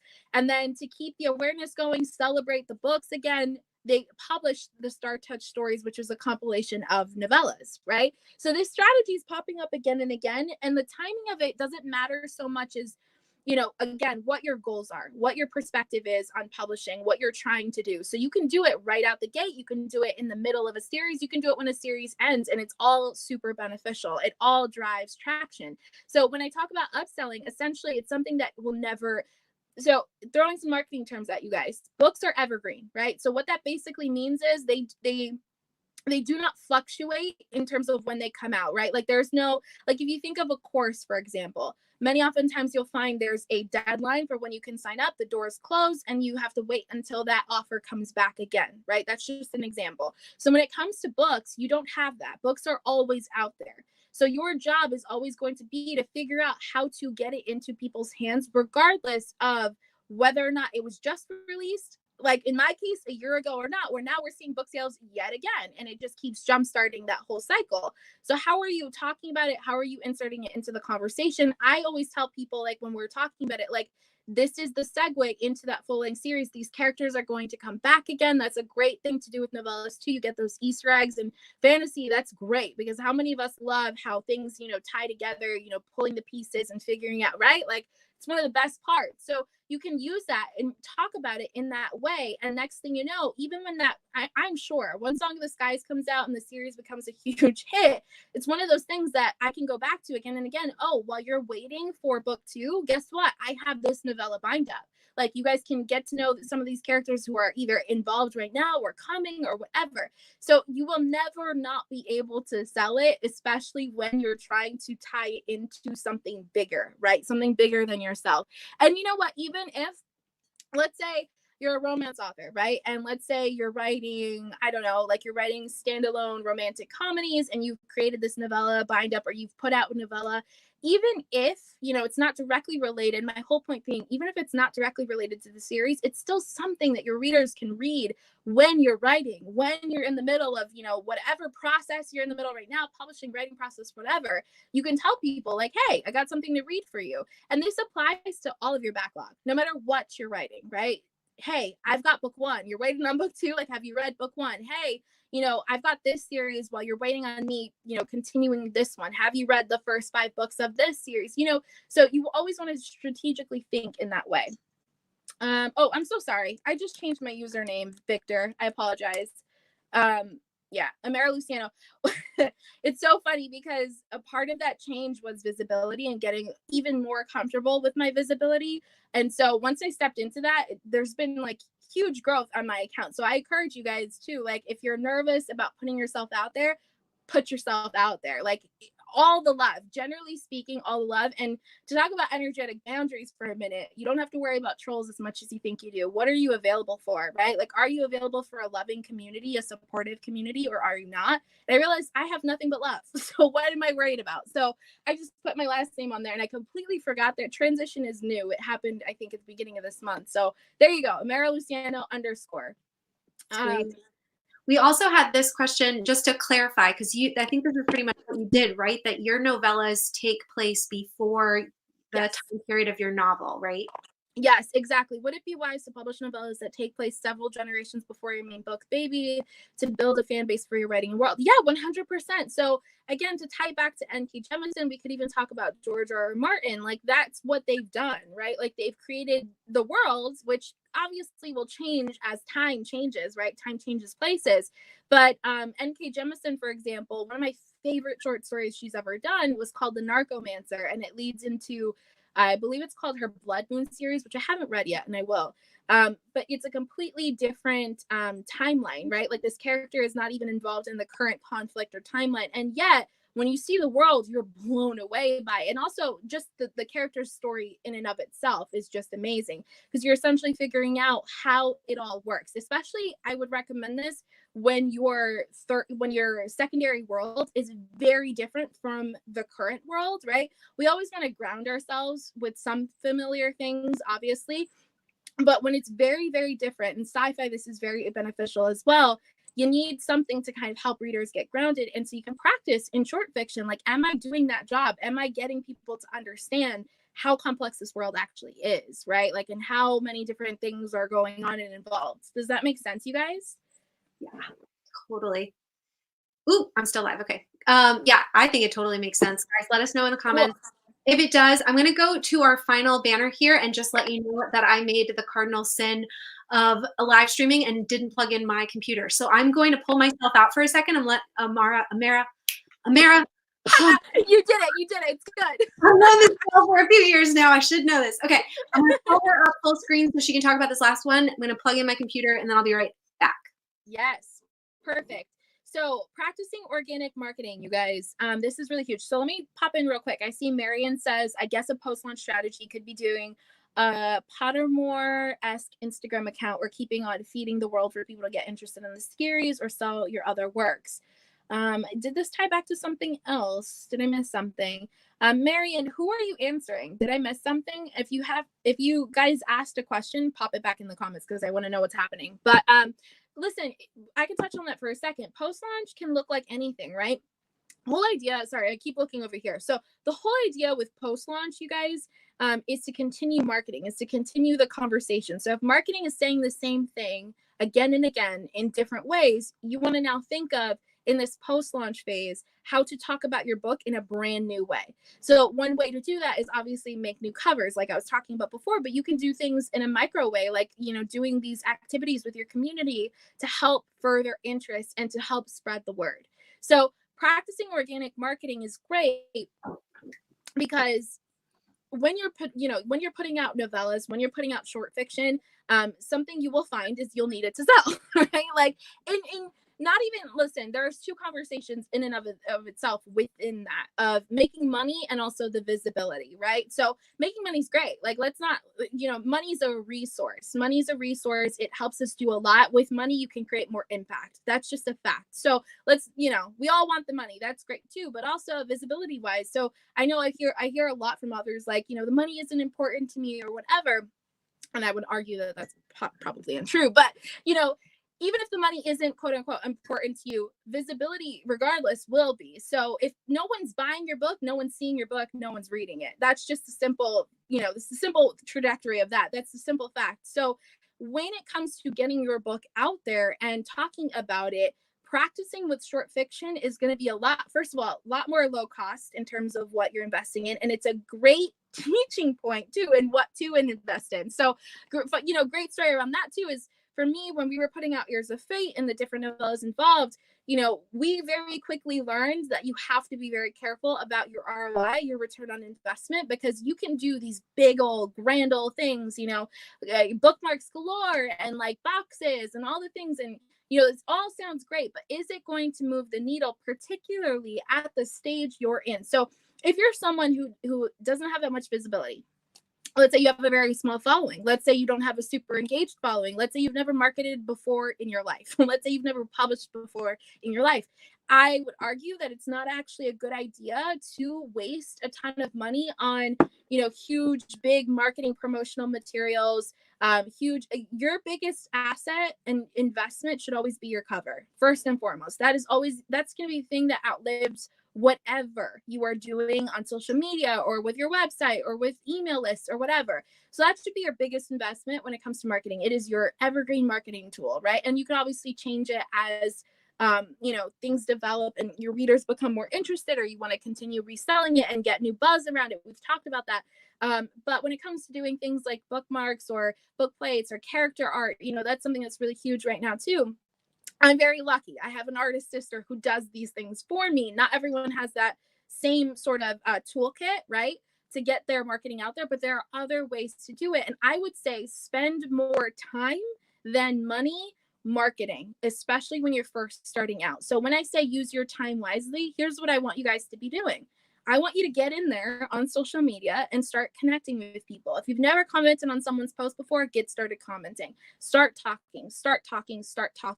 Use your time wisely. And a really cool thing to do too, and I'm not saying this to be, don't be spammy, don't be weird, don't be that person who tries to goes in with ulterior motives, but definitely try to get to know the bigger influencers in your space, right? Like, get to know the ones that have huge audiences. It's something I stumbled into, again, like I said, accidentally, but now it's a very conscious thing that I tell my clients, get to know the trailblazers in your community. Get to know them, get personal with them, try to establish a relationship and a friendship with them, because if they get to know, like, and trust you, the ask later of, let's say, helping you promote, or let's say, buying the book or whatever, it's so easy. It's you barely even have to ask. Like I said, I was surprised with something the other day. So it just, and so when you spend your time in that way of because I know a lot of people are like, social media is a time suck. It doesn't have to be. How are you approaching it, right? Like, in terms of marketing, how are you approaching it? What marketing strategies are you prioritizing? Another good thing to think about too is where your zone of genius is. So clearly for Brittany, it's YouTube. Like, she does an amazing job with YouTube. So I'm sure, Britt, you spend a ton of time on your YouTube platform, probably the most, I would say, out of all the platforms that you're on. And leaning into that has now consistently created that audience for her, right? So she's going to prioritize YouTube. Maybe she'll be on Instagram too, because I know she jumps on Instagram, but she's not spread thin everywhere else, right? So focus on nurturing an audience, showing up completely authentically, and also talking to people. Like, don't just post things and expect people to engage. Like, really get in there, ask for that engagement, talk to people, DM people, engage with their stories, post things, right? Oh, awesome, Sarah. I'm glad you're loving these tips. And guys, if you have more marketing questions, leave them down below. It's my favorite thing under the sun. I'm not big on like talking writing process. For me, it's very like individual as a writer. So, I like hearing people's different perspectives, but it's not really like what lights me up. What lights me up, I'm like, oh, let's talk about how to get your book into the hands of the humans. Goodness. Like, I love it. So I know we've got longer questions in here too, Britt. Yeah, we have a few questions. Actually, we also had like this really cool idea from Marianne. I guess a post-launch strategy could be doing a Pottermore-esque Instagram account for keeping on feeding the world for people and getting interested in the series or selling your other work. So like, I think there's a lot of different ideas in there, but I just thought that was like a cool shout out. I was actually thinking about that, and I wanted Marianne. Oh, okay, no, just a thought. So I was asking, like, oh, what is that from? Is that you answering someone else? Yeah, get creative, you guys. One of my influencer friends, a YouTuber, she's a very popular YouTuber on here. She has a side account. It's called Disney Enneagram, and it's so much fun, and it has a huge following. And I know you got to check it out. It's so I love Enneagram. I love Disney. I'm so excited. Right? Like, it was the best thing under the sun. And so she does different posts for different occasions. So like, you could figure out who your quarantine character is and what the Enneagram would be for that. It's hilarious. It's so well done. So it's got a huge following, and I'm sure there's crossover between the Disney Enneagram to her YouTube channel, right? So, and for her, and this is something to stress too, like I think people with marketing, doing other accounts, what kinds of things to do the things that is fun, do the thing that's exciting to you, that's not going to burn you out, lean into your interests. Who would have thought, like I never would have put the two together, and she's done such a great job with it. And I'm like obsessed. I'm on that account even more than the other account, to be honest with you. I'm just like, I love this account so much. So think about that. Like, what could be creative and fun? Yes. Oh, Victor's got a question. Oh, do you want to jump to that? Yeah, I'll do that one. I like that question. All right. I just also wanted to add, like, lean into, your passion and who you are uniquely. Like, I'm doing I did a plot with me kind of thing with Bethany Altazada, the Save the Cat experiment. You can check it out on my channel. We plotted so I love plotting, and I love community, and I love brainstorming with people, and I love Bethany. So, and I love Save the Cat. So I threw all those things together, and I was like, let's do like these live, here, I'm going to take this off for a second. We'll come back to you, Victor.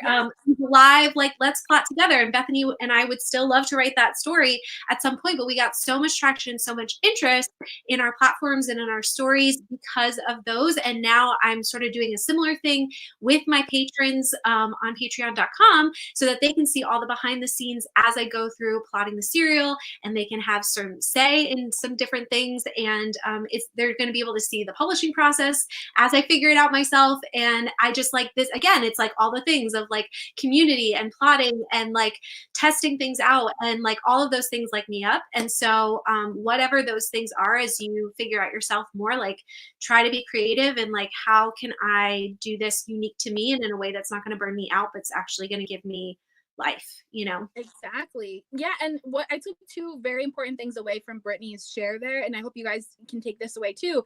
Collaboration is huge. It's the fastest way to grow. Really, truly, it's the fastest way to grow. So if you can, which is why I'm stressing connection in the first place, like they're friends now, and like they talk about their writing, I'm sure, and they collaborate on YouTube clearly, and so that benefited both of them. But now there's crossover between their audiences. So like if you like Bethany, you're probably gonna like Brittany, and vice versa.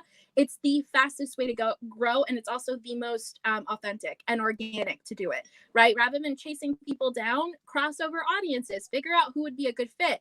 And to that point, what I love what Brittany did here with me is like she understood where my interests were when she pitched this idea to me, right? Like she didn't just be like, oh, like I would have anyway, but like she was like, hey, come to my YouTube channel, like let's do a thing. She was like, hey, I know you love like talking about this and this. Would you be interested in this?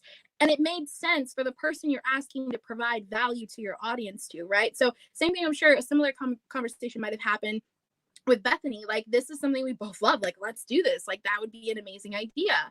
I love that so much. Ooh, cool. I know we want to go to Victor's question. I just want to rattle off a couple other questions that we sort of have in the back of our head, because if you guys are still hanging out with us, first of all, you're amazing. Second of all, just if you wanted to hear the answers on a couple of these questions, then I just want you to know that they're coming up. And I think we'll probably wrap up at least at the top of the hour, and maybe we'll do like a part 2 if everybody has some additional stuff that they really want us to do, like a deep dive in. Of course, that's all going to depend on Amara as well. But some of the questions we got that hopefully we can get to as well is, what drove you to write your project as a serial? Was it the story or the serial idea at first? So I feel like we could both answer those questions in different ways. But that was from Janine on Instagram. She also asked, how often do you release the books? And we already talked about word count. Excuse me. Jody asked, how much should short fiction be priced? So we haven't really talked about that yet. Ooh, good one. How do you decide, this is from Mary Walk, how do you decide if it should be short fiction or if it should be novel sized? And then we just got a few people that were like, how do I get started? How do I start? Nice. So we don't have to answer all of those right in a second. I just wanted to sort of present them so that everybody could know these are the final questions that we're probably going to focus in on. But let me pull up Victor's, because I know you wanted to address this. So, Amara, do you think Facebook ads are worth pursuing to promote your stories? Here's what I think about ads, you guys. I think people look at me and they're like, oh my God, you love organic marketing. You don't like paid ads. No. Here's the thing. You've got to be strategic about it, right? All back to strategy. So paid ads are great for visibility, but they are nothing if you do not have an audience to target in the first place, right?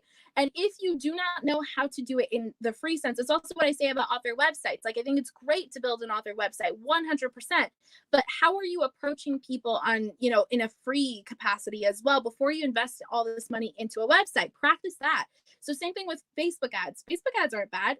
There's nothing inherently bad, right, or wrong about anything. However, when you don't have an audience naturally to target, if you're not good at marketing already, if you haven't really experimented with, social media in general and, connecting on Facebook, let's say, or Instagram, Facebook's cousin, Instagram, like if you're not good at doing those things, you might see that you're going to tank a lot of money because you don't know what your audience wants, right? Like, what is your audience going to respond to you in your ad? That's a really good question to ask, so if you don't know what they would respond to, especially, and you're not intimate with the platform you're on. So Facebook has a very different perspective in terms of what would work ad-wise than Instagram does, right? So something to consider, like Instagram, you've got, you want something faster, more upbeat, moves quickly. So you might see like people will throw GIFs in and all kinds of things to kind of keep your attention pivoted on like what's happening. Facebook, they like longer stories, longer story form, so it's just about where you're going, what your ideas are. And also, have you done free marketing before you invest in paid marketing, Victor? Those are really good things to consider. I love all of that so much. I also just saw real quick for Nikita, and then maybe we'll just wrap up with those other ones. But she says, do you know if it's appropriate to start sharing extras for your books, like character art, maps, etc.? Is that something best saved for the month before launch? So I guess a part of the marketing experience, when if you have the money and you feel like it's a good investment to either do it yourself or invest in some people to help you create these things, like when do you sort of utilize those things? So I would say first things first, Nikita, get someone who can objectively work this out with you too. Because a reason being I'm saying this, I'm very excited by nature. Like I told you guys, like I'm very generous. I can answer all these questions. I will give you all the things. Same thing with marketing. So like if I'm sitting on, you guys have no idea how many things I'm sitting on because I have an amazing practical business partner, and you obviously don't necessarily need a business partner, but a really good friend could help. She keeps me in check. She's like, no, we're not sharing that yet. Like there's no plan sharing that right now except to, help you get excited about something, but we could use this later. So in terms of that, just, getting someone to, fact check a little bit, I guess, like what it is you want to do. But secondly, also think about your timeline, right? Like get really strategic about your timeline. So if let's say you're publishing within the next 6 months, what does your launch strategy look like? How far back are you going to start promoting, right? So, I know authors like Jenna Moresti on YouTube. I'm sure some of you follow her. She might, she's often been known to promote sometimes 5-6 months before the book is actually out and constantly create things along the way until we get to release day. And then there's the post-launch phase, right? you might not want to wait that long. I found for me personally, having a little bit of a shorter range of time, not so much 6 months, maybe 3 months beforehand to get started promoting something, even a month before can actually do a lot, right? Because I'm also, for all my planning, guys, I tell you guys I plan. I don't plan all that much, okay? Like I'm also very impulsive and I'm like, oh, let's do this, let's do this, let's do that, right? So sometimes I'll go ahead and wait maybe 3 to 4 weeks max. Like I don't actually wait much longer than that. And I start the pre-launch, but you know what? I focus a lot on post-launch. Reason being is because this is where a lot of people fall off, right? They're like, oh, my book's out, so it's just going to sell itself now. No, no, no, no. You've got to constantly keep that book top of mind, tip of tongue, right? Don't fall into the trad pub trap of assuming that it's just going to constantly sell. No. So what I will do is I might plan 3 to 4 weeks in advance of a release, get really good content out there, like something really exciting, a whole campaign actually around it. Then what I'll do is launch day, it's all about the launch, all day long, launching, sharing, whatever's going on, who's mentioning, blah, blah, blah. And then after, I focus a long stretch of time on how we're going to keep talking about this book. So right now we're actually thinking about post-launch of Beyond the Beast, Tales of Monsters and Magic, that anthology we released in March. Did really well. We had a short pre-launch. We did the launch. It did incredibly well. Now we want to focus again. So we did like an activity on Instagram that got a lot of traction and did a really good job. Now we want to think about, again, okay, now we're we're approaching in May, like what would be a good idea to tie things back? Also thinking of Heirs of Fate, like we just did this anniversary. We've got something really exciting cooked up actually. So what can we do during this time to bring it up and talk about it again? So that's all stuff to keep in mind. Your timeline, your budget, what you're showing. So if you have a map, if you have character art, think about timeline wise. So if you're doing, let's say you've got, 2 main characters, you did 2 pieces of character art, right? You could do a lead up right before it's released, like a month before, sharing the art, as its whole piece, or you could get like one of those cool, Instagram splicers and maybe reveal it over the course of 6 posts and have it like a show-stopping element. Listen, marketing is fun, you guys. It is so fun. You just got to figure out what you're excited about. How do you get excited? Like, oh my God, I have this cool thing. So don't just throw all your eggs in one basket. Plan it out a little bit. Get a friend to help you sort of think it through a little bit instead of just following your own impulse, your own instincts, and then go ahead and knock yourselves out, right? Like have a free for all. But it all benefits. It all works. It all gets to work. Yeah. Both Amara and I really love marketing and figuring out new ways to do that. Yeah. So seriously, like come be friends with us on Instagram and in our DMs and let's like chat about it. Cause we could also do like live streams on Instagram and just like pop on and be like, my favorite place in the world, you guys. I am on Instagram. Like I'm called the mother of lives, breaker of boring Instagram live chains. yes! Literally, like I did not come up with that. A few brilliant people did. I love Instagram Live, so I'd be down to do Instagram Live anytime. Just let me know, and we're good. I can even do it the day of. Like that's I literally go live every day. I love it. So yeah, definitely reach out, you guys, if you have more questions and things like that. My links are all down below. Yeah. So we're going to wrap up with a couple final questions. We're going to like do this spitfire kind of way, just like right off the top of your head. And I also just want to say, guys, in case you have to go, please stay for just like a little bit longer, but just in case, please say thank you again to Amara and all the time that she spent with us, because it was, I think, longer maybe than she even intended, but she's amazing and has just given so much to us. So thank you so much for being here. Definitely go connect with her. All of her socials and websites and stuff are linked in the description. Go check out Heirs of Fate. Get excited for her full-length novel coming out summer, right? This summer? Yes. Okay. Summer, fall, we're still not sure yet. I haven't committed to a date. So yeah, somewhere around there this year. Yeah. Yes. And if you, definitely, like, if you're interested in short fiction, like, obviously I feel like Amara's still going to be dabbling in that and like hearing about that. I'm also going into like my whole experiment of doing it myself. So if you also want to join and check out things on Patreon, that link is down below too. We're just getting started in plotting it. So you could get on the ground level of getting all the inside information and what it's going to be about and helping vote on things and all that kind of stuff, and like sort of learning as I do it so that you can learn for your own process. And there's a whole ton of amazing amazing writers in that group that just love to support each other too. So just putting that out there as we wrap up with some awesome final questions. Can we talk really quickly just about pricing? And if you are choosing to publish it, say on Amazon or something, and you're not going to do Wattpad right away or like newsletter stuff, what is reasonable to be charging? What can you expect? Anything about that? So pricing is really personal, you guys. Actually, you know, and Brittany, I'm sure you've encountered this because I know you have your own course and services. Pricing is really going to depend on the value, you know, that you're offering. Also, the audience you're looking to target. You know, factoring all of those things. What looks good, right? Like what feels good. Really ask yourself that question. What feels good? So for me, like, you know, and I've you know seen the trad pub side, I've seen the indie side clearly. There's a range, right? Even indies don't have it locked down. I would say depends on the value. So if you're talking flash fiction, I can give you guys ballpark numbers, but don't sit on these numbers as fact, right? Like figure out what feels good, the amount of investment you've put in and how much you're looking to get back. There's also royalties to consider, right? So when you're putting your pricing together, if, for example, let's take KDP as an example. So KDP is Amazon's publishing side. So what you would do is with KDP, anything under $1.99, you get 30% of that feedback, right? So of that overall cost. If you're doing something that's $2.99 and above, you get 70% of that $2.99. So that's something to factor in. Also, the platform, the distributor you're with, all of that.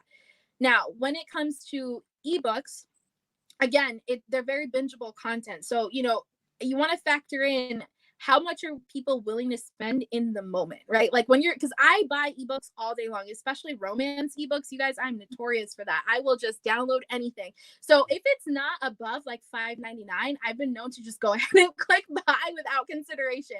So you want to think about your ideal reader. Like, what are they most likely going to buy? What will they binge and like not even barely look at when they click the, you know, buy now, one click, whatever, especially with ebooks. And then when you're thinking about your paperbacks and such, again, there are different fees associated with it. So you want to look at the different platforms you're on, you know, different fees get taken away. And then what you're left with is actually quite a small amount. So for example, Heirs of Fate, the paperback is $12.99. I believe we make per book, out of that, I want to say we make like $2 or $3 from every paperback sold. Hardback, again, fluctuates because there are different printing costs associated. You're not printing these books yourself. So Amazon or Ingram Spark or whatever, they're going to be taking the fee out of that. Then there are all other kinds of fees associated.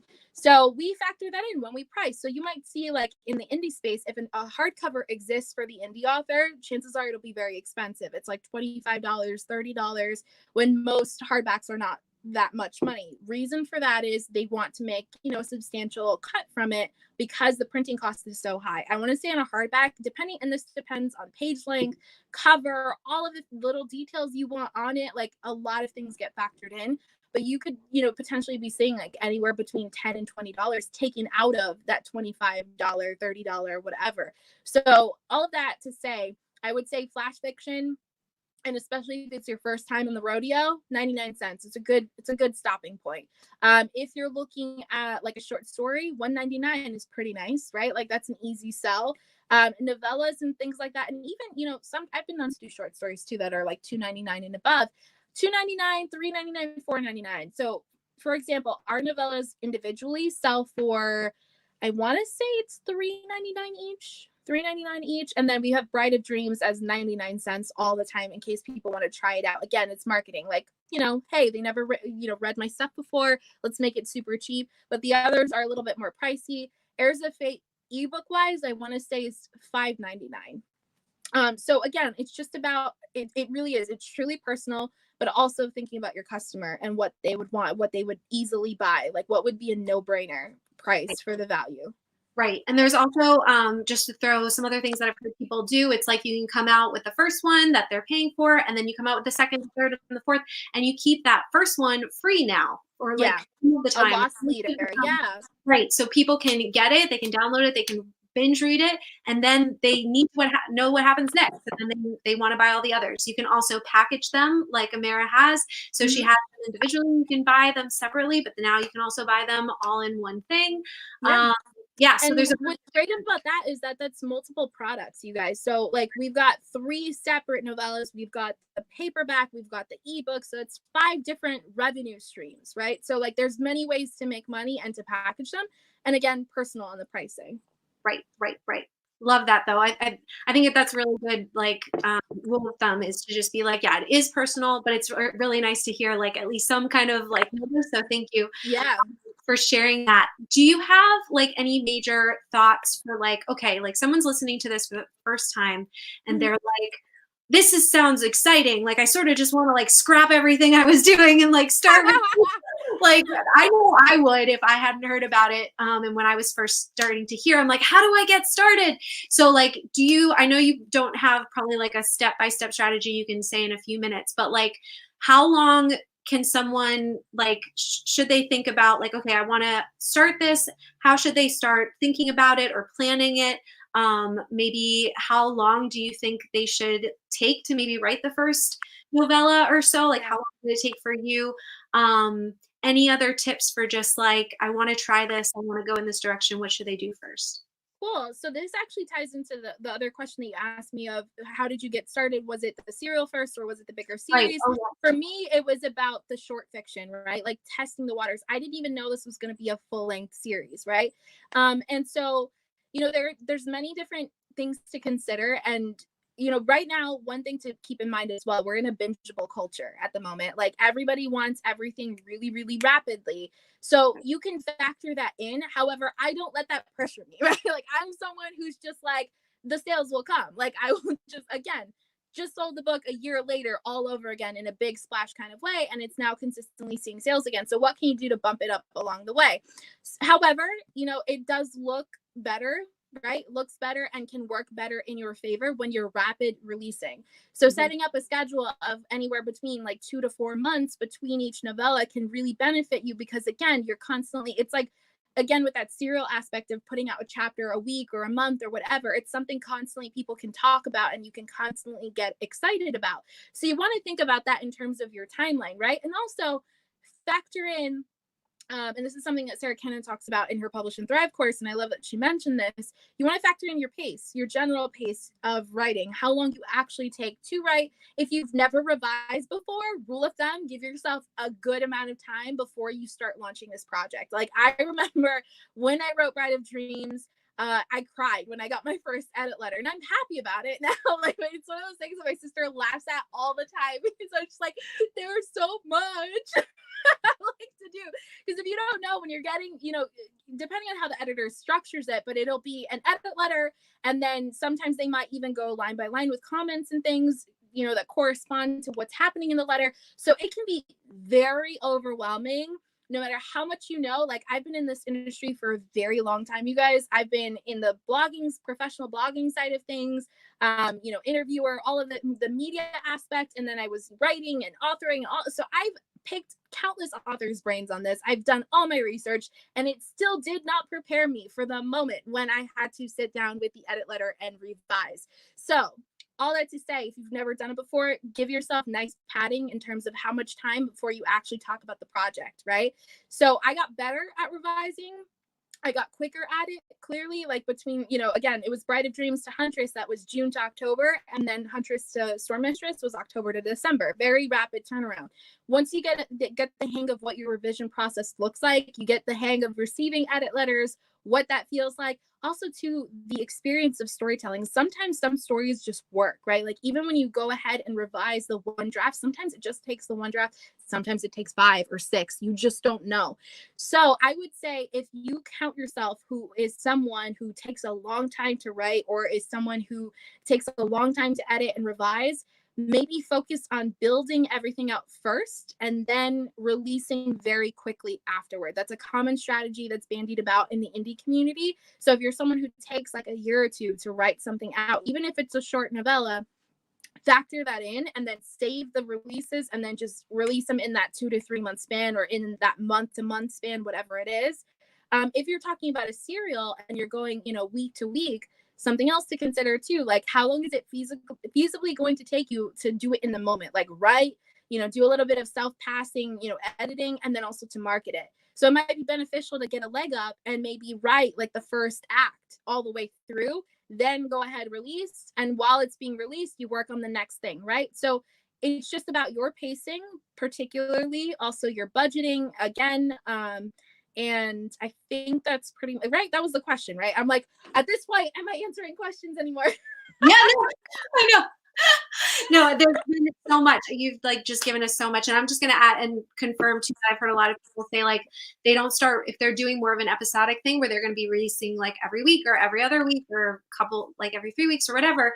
They get like at least the first 3 episodes written, edited, ready to go. So that as they're releasing the first one, they're actually working on like the 4th or 5th one. So but that can also be super intimidating if you've never published before and you've never revised. So I love everything that Amara is saying. And what I think might be smart too is like if you've never written a 20,000, 25,000 word story, like you've always tried to do novels and maybe you've never even finished one, like just don't even announce that you're going to like come out with a novella. Just write the darn thing, get it done, get to the end, share it with someone, like get some feedback and figure out if that's even something that you enjoy. Because I'm sure there's plenty of people like I didn't think that I'd enjoy short fiction. And now that's the other thing, like start reading short fiction and start reading episodic fiction that are successful so that you know that like what they're like and what successful ones like feel like because the pacing is different and the story and the writing is slightly different. But that is just something like don't even like put the pressure on yourself. Just like try it and see if you enjoy it and see if you're good at it. And then if you have that, then you're like, oh, I can build on this and I can build on this more and just keep going. The other thing that I don't think we talked about yet too is there's also just with the publishing side, Kindle Unlimited. And so you can be selling the ebooks, right? Like individually, but then everybody who's signed up with Kindle Unlimited, if you have your book on there, people pay like a monthly fee and they get access to all these different books. So if you have these voracious readers who are like just able to read whatever, I think you get paid per page that's read, or there's a whole nother thing that would be a whole nother topic. But there's just so many different things. So many different ways. Exactly. There are tons of ways. So I would say, because this person was like, how do I get started? Well, like make sure that you're, considering yourself as a human, what you can feasibly, really, truly, practically, because I'm all about, listen, spiritual manifesting, let's get it all out there. Let's do the thing. But really, truly, practically, what can you really do in the natural, in this real plane of existence? How much can you get done and how much would be too overwhelming? Lean into the things that excite you about it as well. Like, oh my God, I can't wait to talk about this or that. And also, I would say as well to factor in not just like the writing timing of everything and the publishing aspect of it, but again, that revision stage and really making sure that you understand that that's going to be a whole place in and of itself. Even if you don't go professional, right? Like there's still going to be like, let's say you get it beta read for free and you're getting that feedback to actually figure out how to work that in. That's like, again, that's a whole topic in and of itself. So just make sure that you're factoring in all of those different timelines. Get started with writing. Here's my rule of thumb when it comes to announcing things. Wait till at least that first draft is done, right? Like that's why I'm not committing to a month yet of release for Song of the Skies because the draft is still in the works. So like I'm not saying a thing until I know the end is there. And then I know like once I have that revision, when I'm able to move into that revision stage, it ends up going fairly quickly after that. So once I know that, that's cool. But save all your eggs, right? People don't just start handing them out from the basket yet. Like wait until you are really aware of like, okay, this is done. I'm excited about it. Let me send it out to people, see what they say. Okay, I feel like I can do this. I think I can, tackle this part. And this is about the timeline from there. I can expect to put this out there. Right. I love that so much. And just even to like, when you get to the end of that draft, especially if you've never even finished one of your novels that you started, like I was just remembering, I've been taking the Neil Gaiman's masterclass course. I'm so jealous. Oh my goodness. If you get like, if there's a discount or something like try. I'm planning on subscribing soon. I've been wanting to do masterclass. Yeah. Oh my gosh, there's so much great stuff on there. Just a disclaimer, a lot of the writing courses that I've been taking are a lot more like, there's practical things in there for sure, but there's a lot of like them sharing their story and like their Like, and it's really, really good. But one thing, Neil Gaiman has a whole section of his thing about short fiction and the benefits, some of the benefits of just writing like short stories or flash fiction or whatever. And he was like, the biggest thing that writers are not doing that they need to be doing is finishing something. Yeah. And so it's like, if nothing else, even if you never publish any of these short fictions, like just the exercise of taking some time to like finish something and finish an entirety of an arc, and even if it's like in a smaller way, that might spiral you into like, I have so many more ideas to flesh out this into an entire novel, you know, like I don't think you can really lose in trying. And like getting to the end and saying, I've finished something, even if you just share it with your newsletter subscribers, even if you just like have it as a freebie, whatever. So is there anything else that you would like to say before we close up? Because I feel like everybody's like just so like ready to like take this stuff and like go on it and be like, what do I do with this? But anything else you want to share with us before we close? I just wanted to say that, you know, I saw a lot of people are like, is this hard? Is this going to be too much to do? You know, all of that. I really want you to think about what it is you want, right? Like understand what it is you actually want. Why are you here, right? Like, why was this compelling to you in the first place? Like, why did you decide to devote 2 hours of your time to me and Brittany, you know, walking you through this whole thing? Like, what was so special about it? What was so exciting? And think about what you're going to get out of it, right? It really does help in terms of external motivation. And then when we're talking internal motivation, what's your purpose? I know it's like such a huge question and it's really big and loaded, but truly, like I know for me, wild impossible things. I have to show and share that wild impossible things are possible. It doesn't matter your follower count, doesn't matter like whether you're trad or indie. I don't care what obstacle is in the way. If I want to do something, I'm going to do it. And I'm going to do it big. So what makes you tick? What makes you excited? Like world domination might not be as exciting for you as it is for me, but like maybe there's something else, right? Like maybe there's something else that's really special to help you stay grounded, and that in and of itself will help point you in the direction that's best for you. So again, that's one of the reasons why I didn't want to like do a blueprint style of anything. I gave you 10 benefits. I'm giving you the possibilities. It's your job now at this point to take that and turn it into something bigger than you or bigger than you could have ever imagined, right? No blueprints, no step-by-steps in this particular way, especially. Follow your gut, follow your instinct, take what we've talked about and really, truly trust yourself.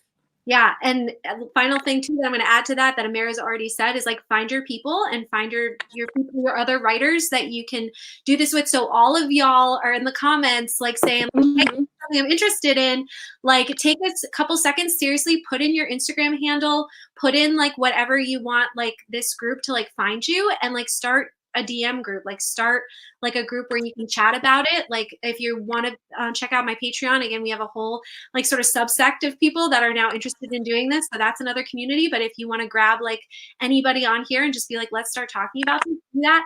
If you're excited to talk about more about short fiction, let me know that in the comments too, because I could bring Amara back. I have a few other friends that have published short fiction. We could do more sort of deep dives into a couple things. So let me know for sure. And I'm just super excited that we did this. Cool. Yes. Can I have one quick ask you guys? Because I'm someone that like when I teach or when I put anything out there, I don't want to just like have you walk away from this and never touch it again. I'm always about homework. So yes, here's what I want you to do.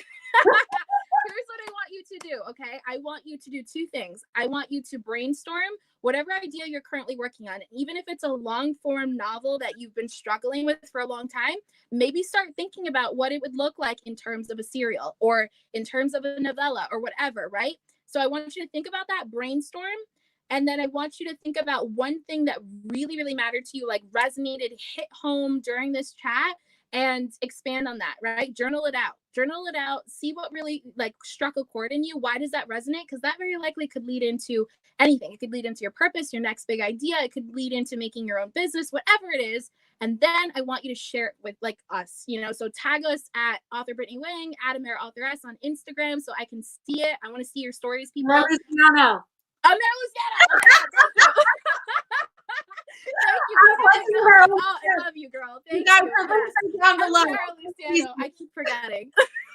It's new, guys. It's new. At Amara Luciano or at author Brittany Wang, tag us so we can see that you guys are doing something with all of this information. Okay. Yes, I love it. I'm putting mine in there. I can spell my name.